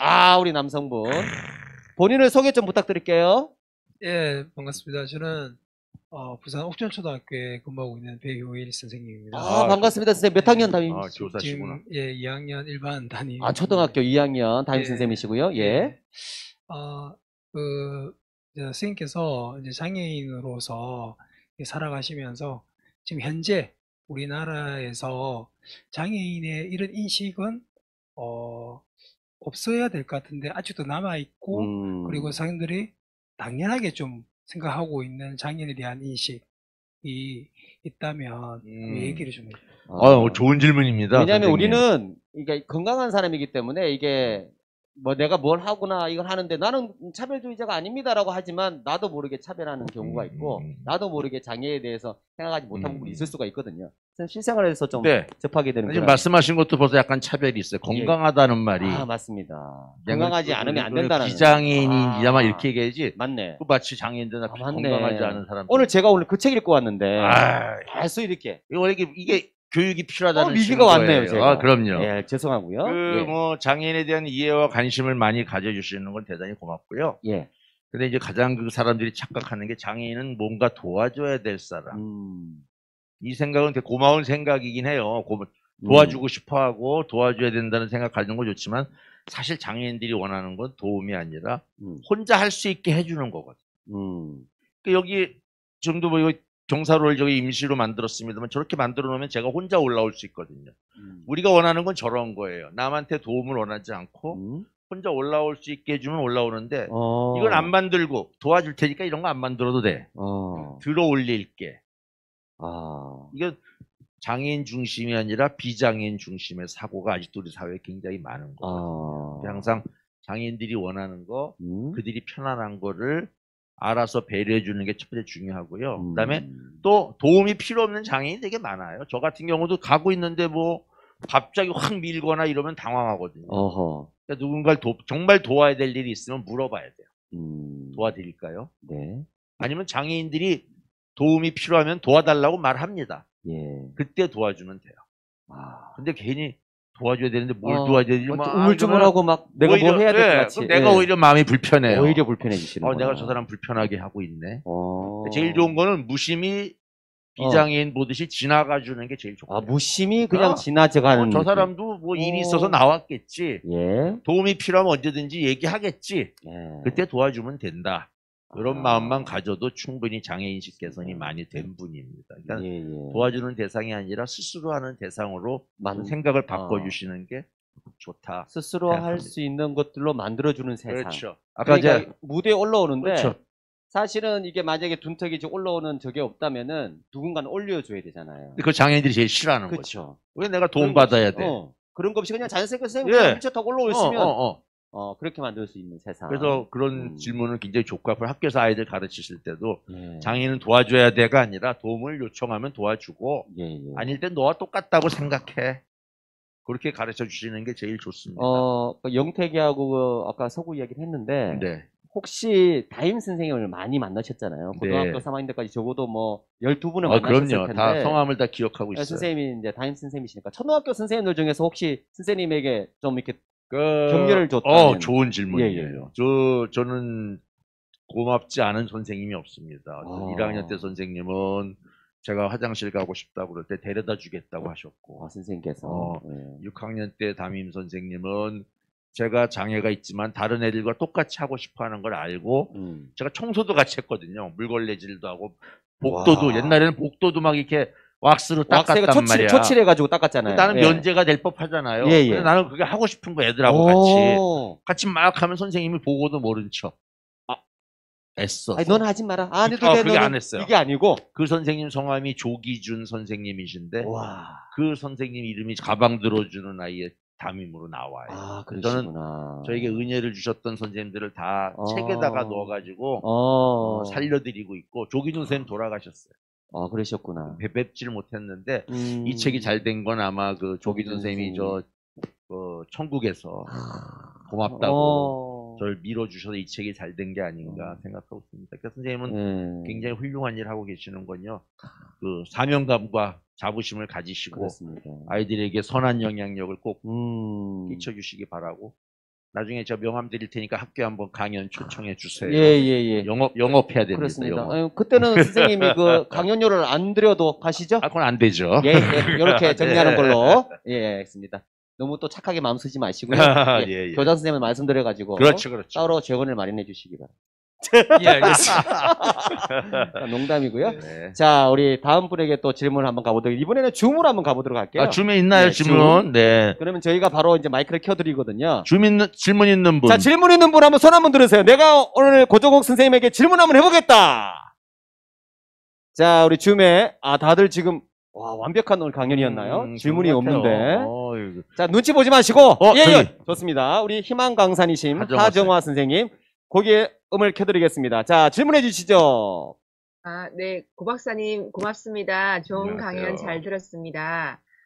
지금까지 살아오시면서 여러 가지 말하자면 고난이 많으셨는데 그래도 가장 힘들었을 때가 언제였으며 그것을 어떻게 극복하셨는지 그게 궁금합니다. 아까도 말씀해 주셨지만은 이상입니다. 감사합니다. 날카로운 질문이에요. 자, 폭탄이 몇 번 터졌는데요. 우리 고종욱 박사님에게. 쉬웠던 적은 별로 없는데 그 결혼할 때 참 힘들었고요. 그건 왜 힘들었죠? 결혼할 때 그 처가에서 장애인이라고 선볼 때. 그래서 그 저희 집사람이 매 맞으면서 시집을 왔는데 그건 뭐 이겨낼 수 있는데 제가 살아오면서 계속 제일 마음이 아팠던 건 우리 애들 키울 때 한 번도 안아주지 못하고 한 번도 같이 축구해주지 못하고 목마를 태워준다거나 뭐 업어준다거나 이런 걸 일체 못하니까. 근데다가 또 우리 집사람이 장을 보러 갔다 오거나 이럴 때는 장바구니 들고 애들 끌고 애들 밀고 또 휠체어 탄 저도 밀고 집사람 혼자한테 장바구니 부종욱, 애셋, 애기까지. 애셋 낳았으니까 5개의 짐을 집사람이 날라야 돼. 그래서 내가 야 이건 무슨 팔자냐. 아니 그 실체 뒤에다가 이게 짐 넣고 칸 같은 거 없나요? 아이고 그럼 매달면 더 안 굴러가요. 아 그러니까. 그러니까 그래서 집사람한테 제가 항상 미안하게 생각하는 게 그런 아픔들이 있었고요. 애 키울 때도 뭐 우리 막내딸 같은 경우는 이제 지금 24살 다 컸는데 어느 날 지가 딱 보니까 아빠가 집에서 기어다니는 거야. 이상한 거야. 서너 살 때. 아하. 얘가 와가지고 아빠 왜 안 일어나? 아빠 못 일어나. 왜 이렇게 해 하면서 지가 막 나처럼 엎드려 있다가 벌떡 일어나면서 이렇게 자 일어날 수 있는 방법을 아무것도 아니지 해봐 오른쪽 다리를 짚고 왼쪽 다리를 짚고 가슴이 찢어지는 거야. 아니야 아빠 못해 왜 못해 막 이래가지고 눈물이 쏟아질 뻔했었어요. 그래서 그때 우리 집사람이 또 지혜로운 여자라서 재빨리 우리 딸한테 어머 바깥에 잠자리 왔네. 그러니까 어린애들 서너 살짜리들은 바로 또 화면 전환. 어디 가니까는 내가 그제서 눈물을 닦으면서 내 방에 들어가서 선생님. 가슴을 다독였는데 어떻게 그게 가슴 아픈 일들이 되게 많아요. 여러분들 아들 딸들 어렸을 때 많이 업어주시고 많이 안아주시고 아내가 장 볼 때 많이 들어주시고 그 힘들다거나 어렵다고 하지만 저는 그걸 한번 해보고 싶은 게 소원인 사람도 여기에 있습니다. 세상에 우리 또 이 하정화 선생님께서 네. 이런 질문을 해주시니까 하정화 쌤이 이걸 왜 아냐면 본인도 지금 장애 부모라서 그러시구나. 아픔을 아니까 다른 분으로 지금 화면 전환돼가지고 저 맨 왼쪽 위에 있어요. 왼쪽 위에. 그래서 그러시구나. 저 양반도 장애인식 개선 강사라서 다니면서 더 이제 잘 알고 그런 아픔을 공유하는 거죠. 좋은 질문이었습니다. 제가 찡했어요. 이거 대답을 해주시는데 제가 지금 이게 지난번에도 제가 한번 눈물을 흘렸거든요. 제가 눈물이 많아요. 근데 앞에서 딱 얘기하는데 너무 찡해가지고 어쨌든 그렇습니다. 지금 우리가 실시간 스트리밍으로 유튜브로 질문이 왔는 거 한 번 더 소개해드릴게요. 이바람이라고 아이디 쓰시는 분이 질문 주셨는데요. 인생에서 가장 행복했던 순간을 꼽으라면 그리고 그 행복은 얼마간 지속됩니까? 좋은 그러니까 질문. 두 번째 질문도 상당히 좋은 좋죠. 질문 좋네요. 예. 질문이 이렇게 좋아요? 그러니까 이바람 선생님. 이바람 선생님. 이바람 선생님의 원하는 건 뭘까요? 바람. 예. 좀 좋은 거겠지? 조심스럽네요. 좋은 거겠지? 사회자가 이상한 쪽으로 가서. 저가 제일 행복할 때는 뭐 늘 행복합니다, 사실은. 왜냐하면 오늘 찬바람 부는데 제가 서울역에서 새벽에 기차를 타고 몇 시죠 그게? 9시 차. 되게 새벽은 아닌데. 되게 새벽은 아닌데 춥더라고요. 예. 평상시에는 더 빨리 와요. 부산에 첫 차 타고 온 적이 많아요. 5시 기차 타고. 왜냐면 1교시 수업을 해야 되니까. 맞네. 9시니까. 그런데도 딴 사람들이 오들오들 떠는데 저도 뭐 물론 춥죠. 찬바람 쐬면서 기차를 타고 졸면서 부산까지 오면 남들은 피곤하다고 그럴 텐데 저는 어떻게 생각하냐면 다 보면 기차 그 18칸이거든요. KTX가. 800m가 넘어요. 총 길이가. 그런데 그 안에서 장애인은 나밖에 없어. 비장애인들이 먹고 살기 위해서 전쟁터에 나가는데 장애를 가진 내가 거기 껴있는 거야. 얼마나 영광이에요. 얼마나 출세한 거야. 지금 시각이 다르다. 그죠? 너무 행복한 거죠. 너무 진짜. 내가 이 비장애인들하고 끼워서 삶의 전선에. 삶의 전선에 내가 남들은 돈 쓰러 부산 가는데 난 돈 벌러 가고 남들은 가기 싫은 일 가는데 나는 학생들과 너무 좋은 일이죠. 어린이들 만나고 가면 또 맛있는 거 이렇게 또 기차 측에서 회도 사주고. 회. 오늘도 혹시 그걸 원하시는? 사주지 않을까? 글쎄요, 조심스럽긴 한데 오늘 우리 지난번에 같이 우리 광안리에서 창 넓은 횟집에서 한번 먹어봤기 때문에 원래 그 배려가 잦으면 권리인 줄 알아요. 그렇습니다. 그래서 그 영화 제목 영화 이야기처럼 그래가지고 이렇게 다니까 생각을 바꾸니까 매일매일 행복할 수가 있는 거예요. 그러니까요. 아까 그 사진은 선생님께서 강연할 때 잠깐 보여주셨잖아. 아이들이 쌤 앞에서 손 막 들고 있고 쌤 차 타고 가시는데 이렇게 막 그게 행복이에요. 그게 행복이에요. 그 누가? 그건 사실 뭐 얼마 전에 자꾸 하셨지만 이건희 회장님도 그거는 안 하지. 느껴보지 못했던 그렇습니다.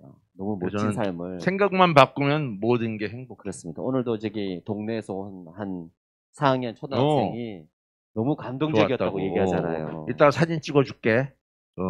진짜 영광이야, 그죠? 앞으로 또 우리 더 많은 또 후대에게 아마 친구가 좋은 귀감이 될 수 있는 멋진 사람으로 성장할 것 같아요. 아저씨 기대할게요. 너무 멋쟁이에요. 생각만 예. 바꾸면 매일매일 행복하게 살 수 있다. 그러네요. 저는 그렇게 생각하고 있습니다. 감사가 먼저 또 네. 앞세 나가니까 행복하다. 좋은 질문이었습니다. 바람 그리고 선생님. 어느 정도 지속되는가? 행복은 어느 정도 이거는 지속되는가? 뭐 죽을 때까지. 아, 진짜로? 왜냐하면 나중에 제가 오래 살면 장애인이 이렇게 오래 살다니 행복하다. 또 일찍 죽으면 아유 괴로운 일 그만 정리하고 빨리 갈 수 있어서 너무 좋다. 아이고. 그런 거지. 아니 웃기면서 얘기하지 마시고 진짜로. 정말로 실제로 그렇게 진짜요? 생각해요. 두렵지가 않아요. 근데 죽음을 만약에 진짜 앞둔 누군가가 만약에 저는 그렇게 이야기한다면 우리 장애인들 내가 많이 물어봤고 아까 박사 가수도 있었고 뭐 몇 명 있는데 예. 별로 죽음은 안 두려워요. 사는 게 너무 힘드니까. 진짜로? 오래 살겠다고 발버둥치는 장애인들이 별로 없어요. 오히려 그 죽음 앞에 초연이 될 수 있는 오히려 사는 동안 최선을 다해서 멋있게 살려는 사람들이 많아요. 박사가 가수까지 됐으니 얼마나 바빠. 그러니까. 내가 이런 사람들이 주변에 많아요. 그래요. 알겠습니다. 공연하러 갔나 봐요. 안 보이네. 그러니까. 아까 살짝 노래 목소리 한번 목소리를 글쎄 듣고 말이야. 싶은 우리 욕망이 생기는데 노래 시킨다니까 어쨌든 살짝 자신이 지금 없었나? 빠지셨고 네. 또 질문을 우리 패널들한테 한번 드리도록 하겠습니다. 선생님 질문 아주 굉장히 좋았어요. 네. 자, 다음 한번 질문하실 분 패널 중에서 네. 자, 선물이 있습니다. 뭐 의무감은 아니고요. 없으면 우리가 저기 줌으로 돌려도 되고 실시간 질문 앞에 계신 우리 어머님 맞죠? 외모는 굉장히 영하셔가지고 같이. 소개를 좀 부탁드릴게요. 저도 지금 현재 부산 신덕초등학교에서 교편을 맡고 있는 이희숙 선생님입니다. 그러시군요. 선생님이시군요. 예. 아까 여자 작가분께서 낭독을 하실 때 송민정 배우님. 네네. 제가 제 어린 시절 1학년 때부터 6학년 때 그 제 모습이 해상처럼 이렇게 막 생각이 나서 눈물이 조금 흘렸거든요. 아까 우셨군요. 저는 네. 이게 잠이 오는지 고개 숙인 줄 알았어요. 그래. 이분은 왜 여기까지 오셔가 잠자지했는데 아니었네요. 예. 어쨌든 그리고 제 초등학교 때 시절과 제 그 당시 담임 선생님들의 모습들이 떠오르면서 앞으로 제가 걸어가야 될 이제 교사의 길이 이제 더 사명감을 가지고 아이들한테 더 오늘 이 고 작가님과의 이 만남을 통해서 더 아이들한테 더 열심히 수업을 하고 더 열심히 사명감을 가지고 교직 생활을 해야 되겠다 하는 그런 생각을 했고 궁금한 점은 제가 4학년 담임인데요. 그 교과서에 수록되어 있잖아요. 그게 어떻게 가방 들어준 아이? 네, 가방 들어준 아이가 어떻게 해서 교과서에 수록이 되었으며 또 다른 작품이 또 교육과정이 또 재편성될 때 다른 또 작품이 들어갈 수 있는지. 자, 이왕 나온 김에 선생님 자랑 좀 하죠. 아니 굉장히 전문적인 그 질문이고요. 혹시 로비가 있었나요? 전혀 없죠. 예. 그 로비한다고 되면은 뭐 정말 아마 난리 날 걸요. 명함 받고 싶어서 질문하신. 명감? 아니 명함. 명함을 받고 싶어서. 명함은 당연히 드리죠. 교과서에 실린 것도 그렇고 MBC 문화방송의 느낌표에 된 것도 그렇고 베스트셀러 된 것도 그렇고 제 성격 자체가 그 로비할 수 있는 성격이 아니고요. 뭐 한다고 되는 일도 아니고. 그래서 이 모든 게 다 어떤 주어지더라고요. 섭리처럼. 어느 날 출판사에서 선생님 MBC에서 선생님 책 선정했어요. 어느 날 선생님 교과서에 실려 있어요. 아마 선정하는 위원들은 있었겠죠. 근데 그분들에게 뭐 로비하거나 뭐 누군지도 알 수 없고 그런 건 비밀로 하니까. 근데 나중에 보면은 끝난 다음에 고 선생 내가 그 선정에 뽑았어 라고 아는 분들이 한두 명이 지나가는 말을 얘기하는 건 들었어요. 그러니까 그게 아마 제가 볼 때는 선한 영향력을 갖고 살겠다. 그리고 나의 그 삶의 소명을 다하겠다라고 노력한 것들을 다 알아주는 것 같아요. 그래서 굳이 뭐 로비하고 뭐 가서 뒤에 가가지고 뭐 이렇게 압력 넣고 이런 걸 좀 모자라는 사람들이 하는 일이 아닌가. 정말 실력이 있고 자기 당당한 사람은 밝은 눈이 세상에 있어서 그거를 뭐 정해주지 않는가 싶고요. 그 몇 년 전에 또 다른 작품 하나가 또 2학년에 들어갈 뻔했는데 그 교과서 신정위원회가 한 작가가 뭐 2개씩 넣어. 그건 또 다른 역차별이네. 그렇죠. 그래서 제가 아무 말도 안 했어요. 그냥 그 출판사는 잔치 벌이려고 그건 뭐 어떤 다른 책이 사라진 날이라는 날. 그것도 아주 재밌는 책인데 그게 거의 교과서에 샘플로 다 제작까지 됐다가 막판에 떨어졌다고 해서 출판사 되게 안타까워하는데 5년마다 이거 바쁘기 때문에 갑자기 5년, 질문. 네, 5년 거기 뒤에 선정이 되면 어떤 특혜가 있습니까? 작가에게? 아무것도 없죠. 그 영광 그 이외에 저작권료 한 2, 30만 원 나올 거예요. 아. 국가에다가 하는 거기 때문에 그거는 그냥 돈 영광이네. 장사가 아니라 그냥 국가에서 게재에 따라 게재료 몇십만 원 줘요. 예. 사실 그 인세로 따지면은 30만 부 나간 걸 받아야 되는 걸 원래는 한 30만 그렇죠. 명 되니까. 근데 모든 작가들이 국민이기 때문에 그거는 그냥 국가를 위해서 우리가 그 정도는 희생한다 하고. 그래서 책은 좀 팔려요. 그렇죠. 책이 팔리고 그다음에 그 교재를 이용해서 참고서들이 또 그걸 이용하잖아요. 참고서한테는 돈 받아요. 그렇게 되는구나. 네, 그럼 참고서한테는 받고. 네, 저 에이전시가 있어요. 저작권 에이전시가 가서 야 너희들은 재밌네. 교과서는 나라에다가 우리가 국정교과서는 뭐 국정교과서 나라를 위해서 우리가 그런 나라에 뭐 봉사했는데 너희들은 돈 버는 거 아니야. 그러면 작가의 콘텐츠와 저작권을 너희들이 인정해야지. 그래가지고 저작권료 수입이 들어와요. 선생님도 꼭 작가 되세요. 제가 아니 근데 두 분 선생님이 일부러 이 주말에 따로 시간을 내서 관심 왔다는 있는 거는 분명히 뭐 어떤 모임이나 아니면 그 어떤 그 뭐랄까 동아리 이런 게 글쓰기. 있습니까? 아니요, 진짜 우연히 아는 지인인데 여기 어머. 와서 만났어요. 어머나 이게 어머. 인연이 있는 거야. 혹시 두 분 아니 학교 같은 후배- 교사로서 예, 아니 그 이상은 선후배인데 되기가 힘든 선후배. 상황입니까? 저도 오늘 너무 놀랐어요. 왜 이러세요? 따로 가정을 꾸리고 계세요? 그렇죠. 왜 아, 이러세요? 예, 알겠습니다. 재미가 없네요. 제가 항상 학교 가면은 그 선생님들한테 제가 이 꿈을 많이 동기부여를 시키는데 왜냐면은 선생님이야말로 동화 작가 되기가 일반인 되는 것보다 10배 유리해요. 그 이유가 뭐예요? 애들이 맨날 사고 치는 거 그 자체가 맨날 동화야. 별 해괴한 재밌는 일들이 학교에서 맨날 벌어져요. 늘 에피소드가 쏟아지니까. 예, 제가 학교 문화예술 부장인데 다음에 고 박사님 꼭 강의를 초청하고 싶습니다. 따로 지금 재원이 준비되어 있습니다. 여기는 선생님이 더 가깝습니다. 어느 초등학교라고요? 지금 신당인데 이제 내년에 저 강서구 명지 쪽으로 갈 아, 거거든요. 명지 쪽으로? 네네. 명지 안 가보셨잖아요. 명지 쪽으로 안 가보셨잖아요. 서울의 명지대학교는 가봤는데. 김해공항 바로 근처에. 네, 한번 가보도록 그러니까. 하겠습니다. 그래서 거기 을숙도도 한번 가보고 꼭 불러주시고요. 너무 괜찮은 데가 많아요. 저는 사실 선생님들한테 강연 가면은 꼭 동화 작가의 꿈을 가지라고 얘기를 해요. 왜냐면은 유리하고 그다음에 아이들 마음을 잘 알고 그리고 또 아이들이 또 자기 선생님이 동화 쓴다 그러면 얼마나 자랑스러워하겠어요. 그래서 나는 개인적으로 제가 동화 작가 코스 강의하거든요. 제자로 들어오세요. 신청하겠습니다. 네. 마음속에 몇 가지 에피소드가 있을 거예요. 그죠? 수십 개 있어요. 엄청 많아요. 엄청 많으시구나. 이야. 내가 정말 속상하는 거는 내가 교사였으면 아마 책 벌써 500권 썼을 거예요. 좋습니다. 이게 선생님의 삶을 그거 약간 했는 거 가방 들어주는 아이 제목이 있잖아요. 선생님 만약에 책을 낸다면 제목으로 자 어떤 제목 하나 에피소드를 약간 끌어오면 사고 치는 아이. 사고 치는 아이. 약간 약한데. 사고 치는 아이보다 사고 치는 선생은 그거 괜찮다. 사고 치는 선생님이 더 화가 와닿는다. 왜 이러세요? 사고 치는 교장이 더 좋아. 문제교사. 네. 역시 못 그래, 당하겠네. 그 학교가 사고초야. 역시. 부산 사하구에 있어. 진짜. 사고 초등학교. 사고 치는 교장. 그 학교는 사고 안 치면 안 돼. 안 치면 안 돼. 날마다 사고 쳐야 되는데 사고 안 치는 학교는 정학이야. 재밌다. 이 동화 작가 여기서 해야 되겠는데? 알겠습니다. 이게 동화기 때문에 이런 상상력을 마음껏 쓸 수 있는 거예요. 그러니까 이런 얘기를 하면 아이들이 얼마나 수업 시간 맞아, 즐겁겠어요. 재밌겠냐 안 재밌겠냐? 너무 재밌지. 정말 너무 재밌잖아 재밌지? 벌써. 사고 치자. 선생님이 그 책 내면 사볼 거야 안 사볼 거야? 사본대. 야, 벌써 독자 한 명 확보. 진짜네.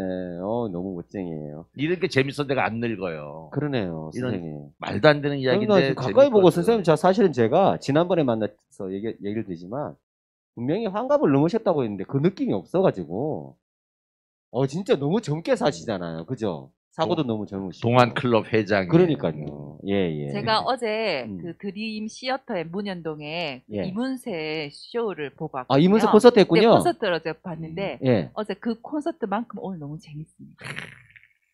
두 분도 이제 연세가 비슷하신 것 같아요. 나보다 많아요. 그러면 우리 딴 데 가서 노래 한 번도 부르신 적 없잖아요. 안 불렀죠. 자, 그러면 우리 반주 없이 짧게 한 부분만 뭔 노래 이문세 노래 중에서 내 곁에만 머물러요. 그 부분 그런 거 있잖아. 선생님 기억에 남도록. 세상에 고 박사님이 나를 위해서 한 부분의 노래를 불렀다.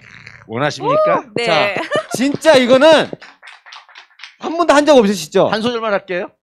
진짜 하시는 거예요? 삐리삐리삐리 파랑새는 갔어도 삐리삐리삐리 지저귀미 들리네.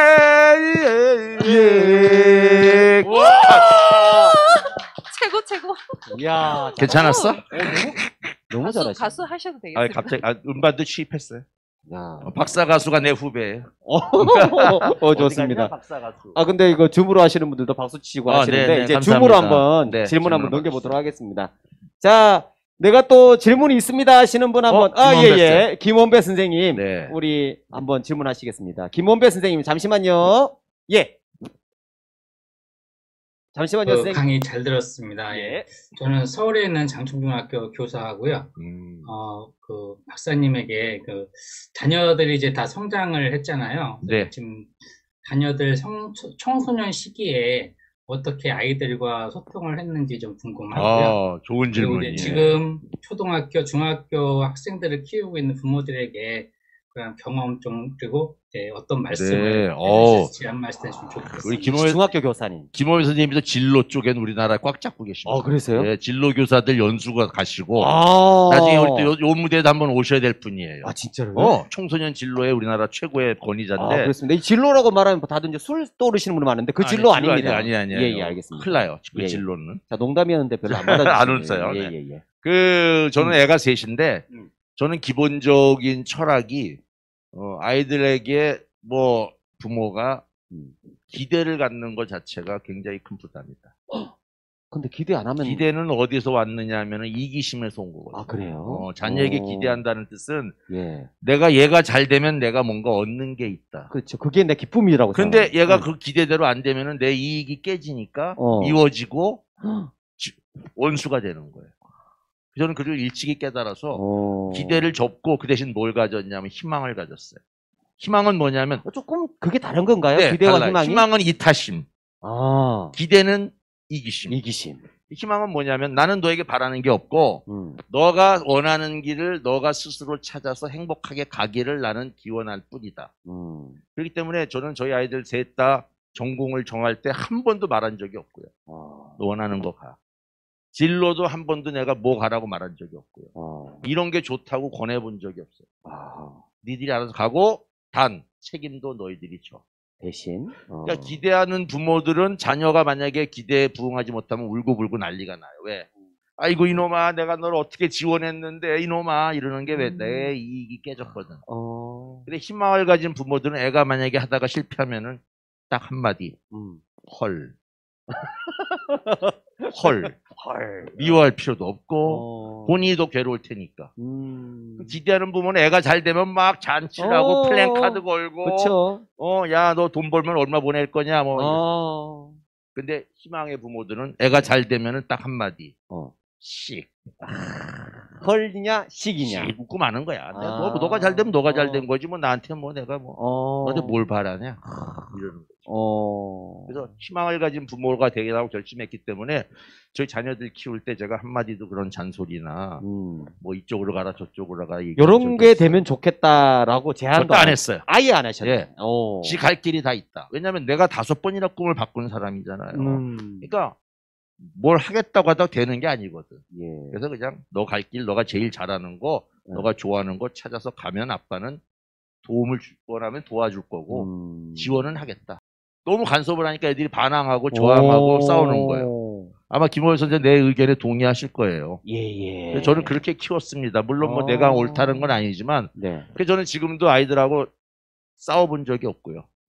자녀들하고 항상 자녀들이 날 만나면은 어떤 동료 내지는 같은 개인 대 개인 이렇게 보고 있습니다. 그렇구나. 특이하죠?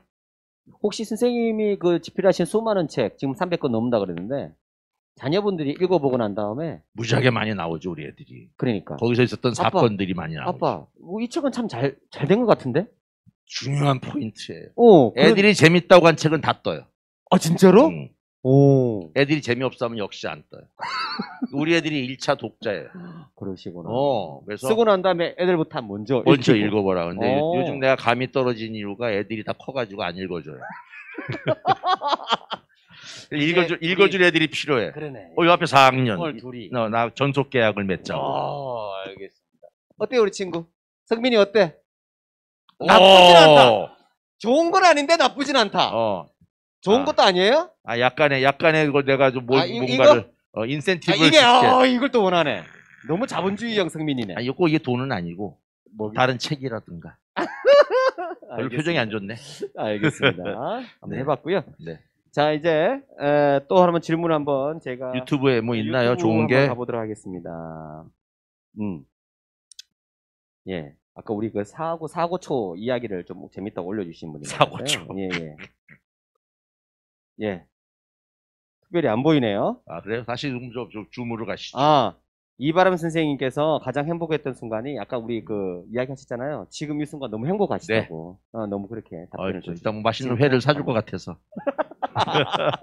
예, 알겠습니다. 또 패널 중에서 또 질문 한번 해보도록 하시겠습니다. 패널분은 몇 분 안 오셨기 때문에 사실은 이제 한 사람 앞에 하나는 질문은 다 할 것 같은 느낌이 드는데 두 분이 지금 안 하셨는데요.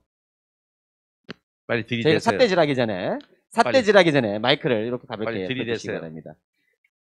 다른 학교 가니까 저자 선생님한테 주량이 얼마 되냐고 그걸 물어본. 그거 좋은 질문이에요. 그런 질문도 하더라고요. 그 좋은 질문이죠. 그런 질문도 뭐 괜찮고요. 저는 뭐 연봉이 얼마냐는 질문 많이 받아요.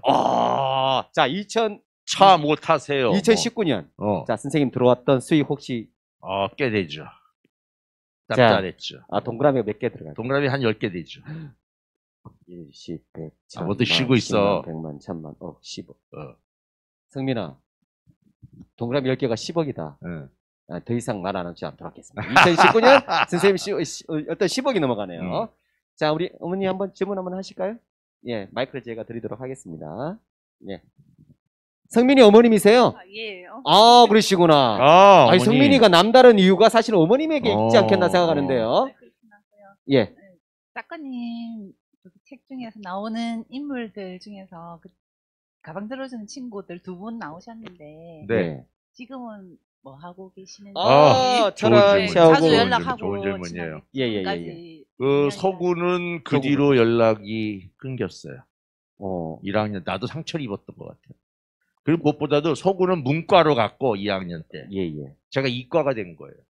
그리고 층이 나중에 또 반이 멀어지고 층이 바뀌는 바람에 그 뒤로는 뭐 동창으로서는 남았지만 그 뒤로 따로 연락을 한 적은 없고 나중에 동창의 명부 보니까 대전에 살고 있다고. 연구단지 대전의 그 대덕 이쪽. 그렇죠. 역시 공부를 좀 하던 친구라서 아마 그런 쪽으로 가 있는 것 같다는 생각이 들고 철환이라는 친구는 그 자동차 전문가가 돼서 우리나라의 그 자동차 공업협회라고 거기에 있는 협회 본부에서 지금 영어를 잘해요. 걔가 국제부 실장 하다가 이제 내년에 이제 정년 퇴직. 하긴 연세가 되셨으니까. 내년에 이제 관두면은 제 차 운전하면서 매니저 하겠다는 거야 얘가. 나쁘지 않잖아요. 내가 그랬죠. 내가 정신 나갔냐. 내가 매니저를 쓸 거면 20대를 쓰지 내가 뭐 송장 치를 일 있냐. 아니 잘못된 20대 만날까봐 걱정돼서.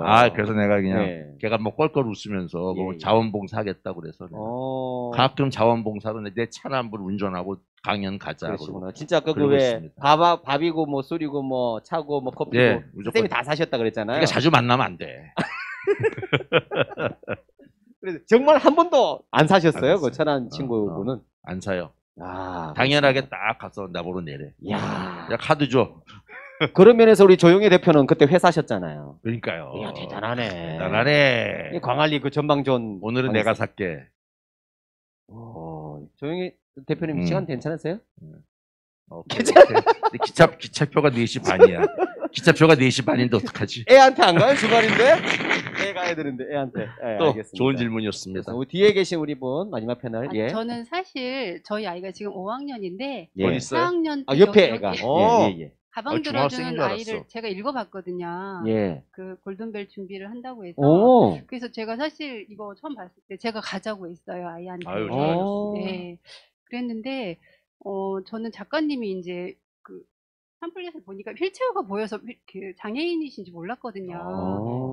그리고 이제 와서 보니까 너무 그 잘생기셨고 그리고 목소리가 너무 좋으시고 그리고 유머 감각이 너무 좋으셔가지고 정말 뭐 이렇게 좀 몸이 불편하셨다는 거 빼고는 여학생들한테나 이렇게 친구들한테도 인기가 정말 많으셨을 것 같아요. 예, 그래서 맞아요. 뭐 좀 사모님하고도 어떻게 만나셨는지 좀 궁금합니다. 러브 스토리. 연애를 조금 좋은 그래도 질문입니다. 열심히 공부는 하셨겠지만 연애도 조금 해보시지 않으셨을까? 연애 많이 했죠. 예, 그런 부분도 편지도 궁금하고. 궁금하다, 그죠? 연애 편지. 연애 작가니까. 연애 잘 쓰죠. 그러니까. 대필도 많이 하셨죠? 대필도 많이 했죠. 그러니까 친구들 좀 써달라 그러면 아마 많이 써주실 것 같아. 저 여자 친구들이 많았어요. 왜냐면 여자들은 남자의 그 무엇보다도 욕을 잘해야 돼요. 말을 잘해야 돼요. 말 잘하는 남자한테? 네, 여자의 마음을 좀 헤아릴 줄 알아야 돼요. 유혹하고 이러려면. 네. 근데 저희 집사람은 저희 같은 과 후배의 고등학교 동창이에요. 같은 과 후배의 고등학교 동창. 그러니까 어느 날 그 후배 여자애가 여자친구가 있냐고 물어보길래 없다 그랬더니 그때 있어도 없다고 그래야지. 알겠습니다. 그래가지고는 만났어요. 만났는데 첫눈에 제가 반했어요. 키도 크고 이쁘고 뭐 아주 근데 딱 마음에 드는 여자여서 근데 딱 나를 보니까 이게 자괴감이 드는 거예요. 야, 이 목발 짚고 다니는 장애인이 저렇게 이쁜 아가씨한테 호감은 있지만 어떻게 하면 좋을까. 그런데 제가 세계에서 제일 좋은 대학교를 나왔거든요. 성균관대학교가 아니라 세계 최고의 대학인 드리대.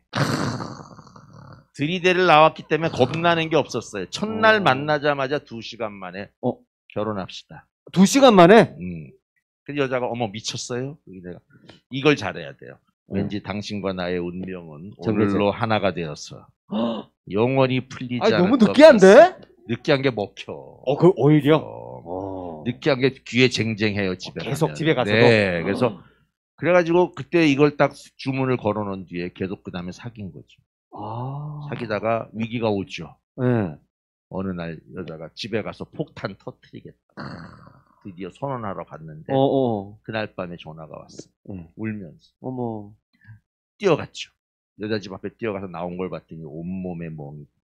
진짜 맞은 거예요? 아버지한테 맞았어. 엉덩이를. 그래가지고 울고 있는데 울고 있길래 딴 남자 같으면 미안해서 그냥 가라. 나 때문에 이렇게 괴로워하지 마라. 그럴 때 제가 무슨 대학 나왔습니까? 드리대. 드리대는 그러는 게 아니야. 우는 여자를 쓰다듬어주면서 울지 마라. 몇 대 더 맞아라. 여자가 왜? 앞으로 나랑 결혼하려면 앞으로 이렇게 더 맞을 일이 있을 거다. 하지만 참고 견뎌라. 내가 그 대신 너에게 모든 걸 바치겠다. 오만 거짓말을 다 했죠. 근데 그건 진실이었잖아요. 진심이죠. 그죠? 네. 결과적으로 거짓말이 됐지. 그래가지고 살다 보면 다 그런 거니까. 그래. 그래서 여자가 그래서 그거에 이제 확신을 얻은 거죠. 그래가지고 그 다음 날부터 보따리를 싸가지고 우리 집으로 와버렸어. 약간 올드하긴 합니다만은 그 당시는 집을 나와야 됐죠. 집을 나와야 돼, 그 당시는. 그러니까 보따리 싸 우리 집에 오고. 그러니까 결국은 처가에서 허락을 했고 결혼을 하게 된 거죠. 자식 이기는 부모 없다. 맞아요. 그래서 지금 그때 저희 집사람이 막내딸인데 얼마나 귀엽고 예뻤겠어요. 장모님 장인어른에게 항상 제가 죄송하지만 제가 보답하는 길은 잘 살아주는 거. 그래서 장모님이 지금 미국 LA에 사시는데 오늘 전화가 왔어요. 고서방. 그래서 아니 우리 지금 텔레비전에 자네가 나와. LA에서. 내가 왜요? 그랬더니 자네 강연하는 게 지금 나오고 있어. 온 동네 자랑했어. 네. 그게 보답이에요. 그러니까 지금도 사실 원하기만 하면 실시간으로 보실 수가 있는 거니까. 그렇죠. 예. 그런 우리 고정욱 박사님 애를 셋씩 낳고 지금 아들, 딸 낳아서 알딸딸. 우리 성민이 오늘 굉장히 많이 웃네요. 성민이 모두 많은 것 같아. 예, 그렇습니다. 자, 이렇게 고종욱 작가님과 만나고 있는데요. 이제 마무리를 해야 될 시간이 된 것 같습니다. 오늘 놀이마루에서 인문학 강의 2번째 시간 우리 고종욱 우리 작가님과 만나고 있는데요. 행복하시죠? 그 세상 그 어디에 다른 공간에 있는 것보다 오늘 여기에 있는 것이 너무 행복하고요. 특별히 오늘 장시간 동안 줌을 통해서 강연도 들으시고 함께 해주고 계신데 너무 감사하다는 말씀을 드리겠고요. 여러분 인생에 정말 예쁘고 귀한 시간이 아니었나 생각해 봅니다. 줌의 인사는 이렇게 하는 거예요. 원래 이렇게? 인사는, 우리 선생님께서 줌에 대한 책도 만드셨어요? 네, 줌을 알려줌. 성민아 재밌지? 거짓말 아니에요. 줌을 진짜야. 알려줌. 책 줌을 있어. 알려줌. 김원배 쌤 보여줘봐요. 줌을 알려줌. 저 양반이 줌을 알려줌. 저 양반이 나랑 공저자예요. 아이 그러니까 줌을 알려줌. 책 제목도 너무 재밌잖아. 줌을 알려줌. 최근에 만드셨어요. 최근에. 언어의 마술사예요. 알겠습니다. 자, 이제 마무리하도록 하겠습니다. 우리 작가님께서 오늘 이제 뭐랄까요, 수많은 강연 통해서 뭐 불가능은 없다라고 얘기하셨고 끝날 때까지 끝난 것 아니다 얘기를 하셨지만 오늘 함께 해주신 여러분에게 따뜻한 한마디로 오늘 이 시간 마무리하도록 하겠습니다. 여러분 고맙고요. 제가 이렇게 재미있고 당당하게 살 수 있는 거는 제 기본적인 생각은 나는 이 세상에서 가장 존귀한 사람이다. 장애가 있고 없고 내가 키가 작고 크고 돈을 못 벌고가 중요한 게 아니에요. 내가 없어져 보세요. 우리 부모님이 슬퍼할 거고 가족이 슬퍼할 거고 친구들이 얼마나 귀하면 슬퍼하겠어요. 운동화 같은 거 잃어버리면 또 사면 돼. 나는 없어지면 내 주변에 슬퍼할 사람이 몇백 명 있어. 그냥 귀한 사람이에요. 그러니까 그런 거 잊지 마시고요.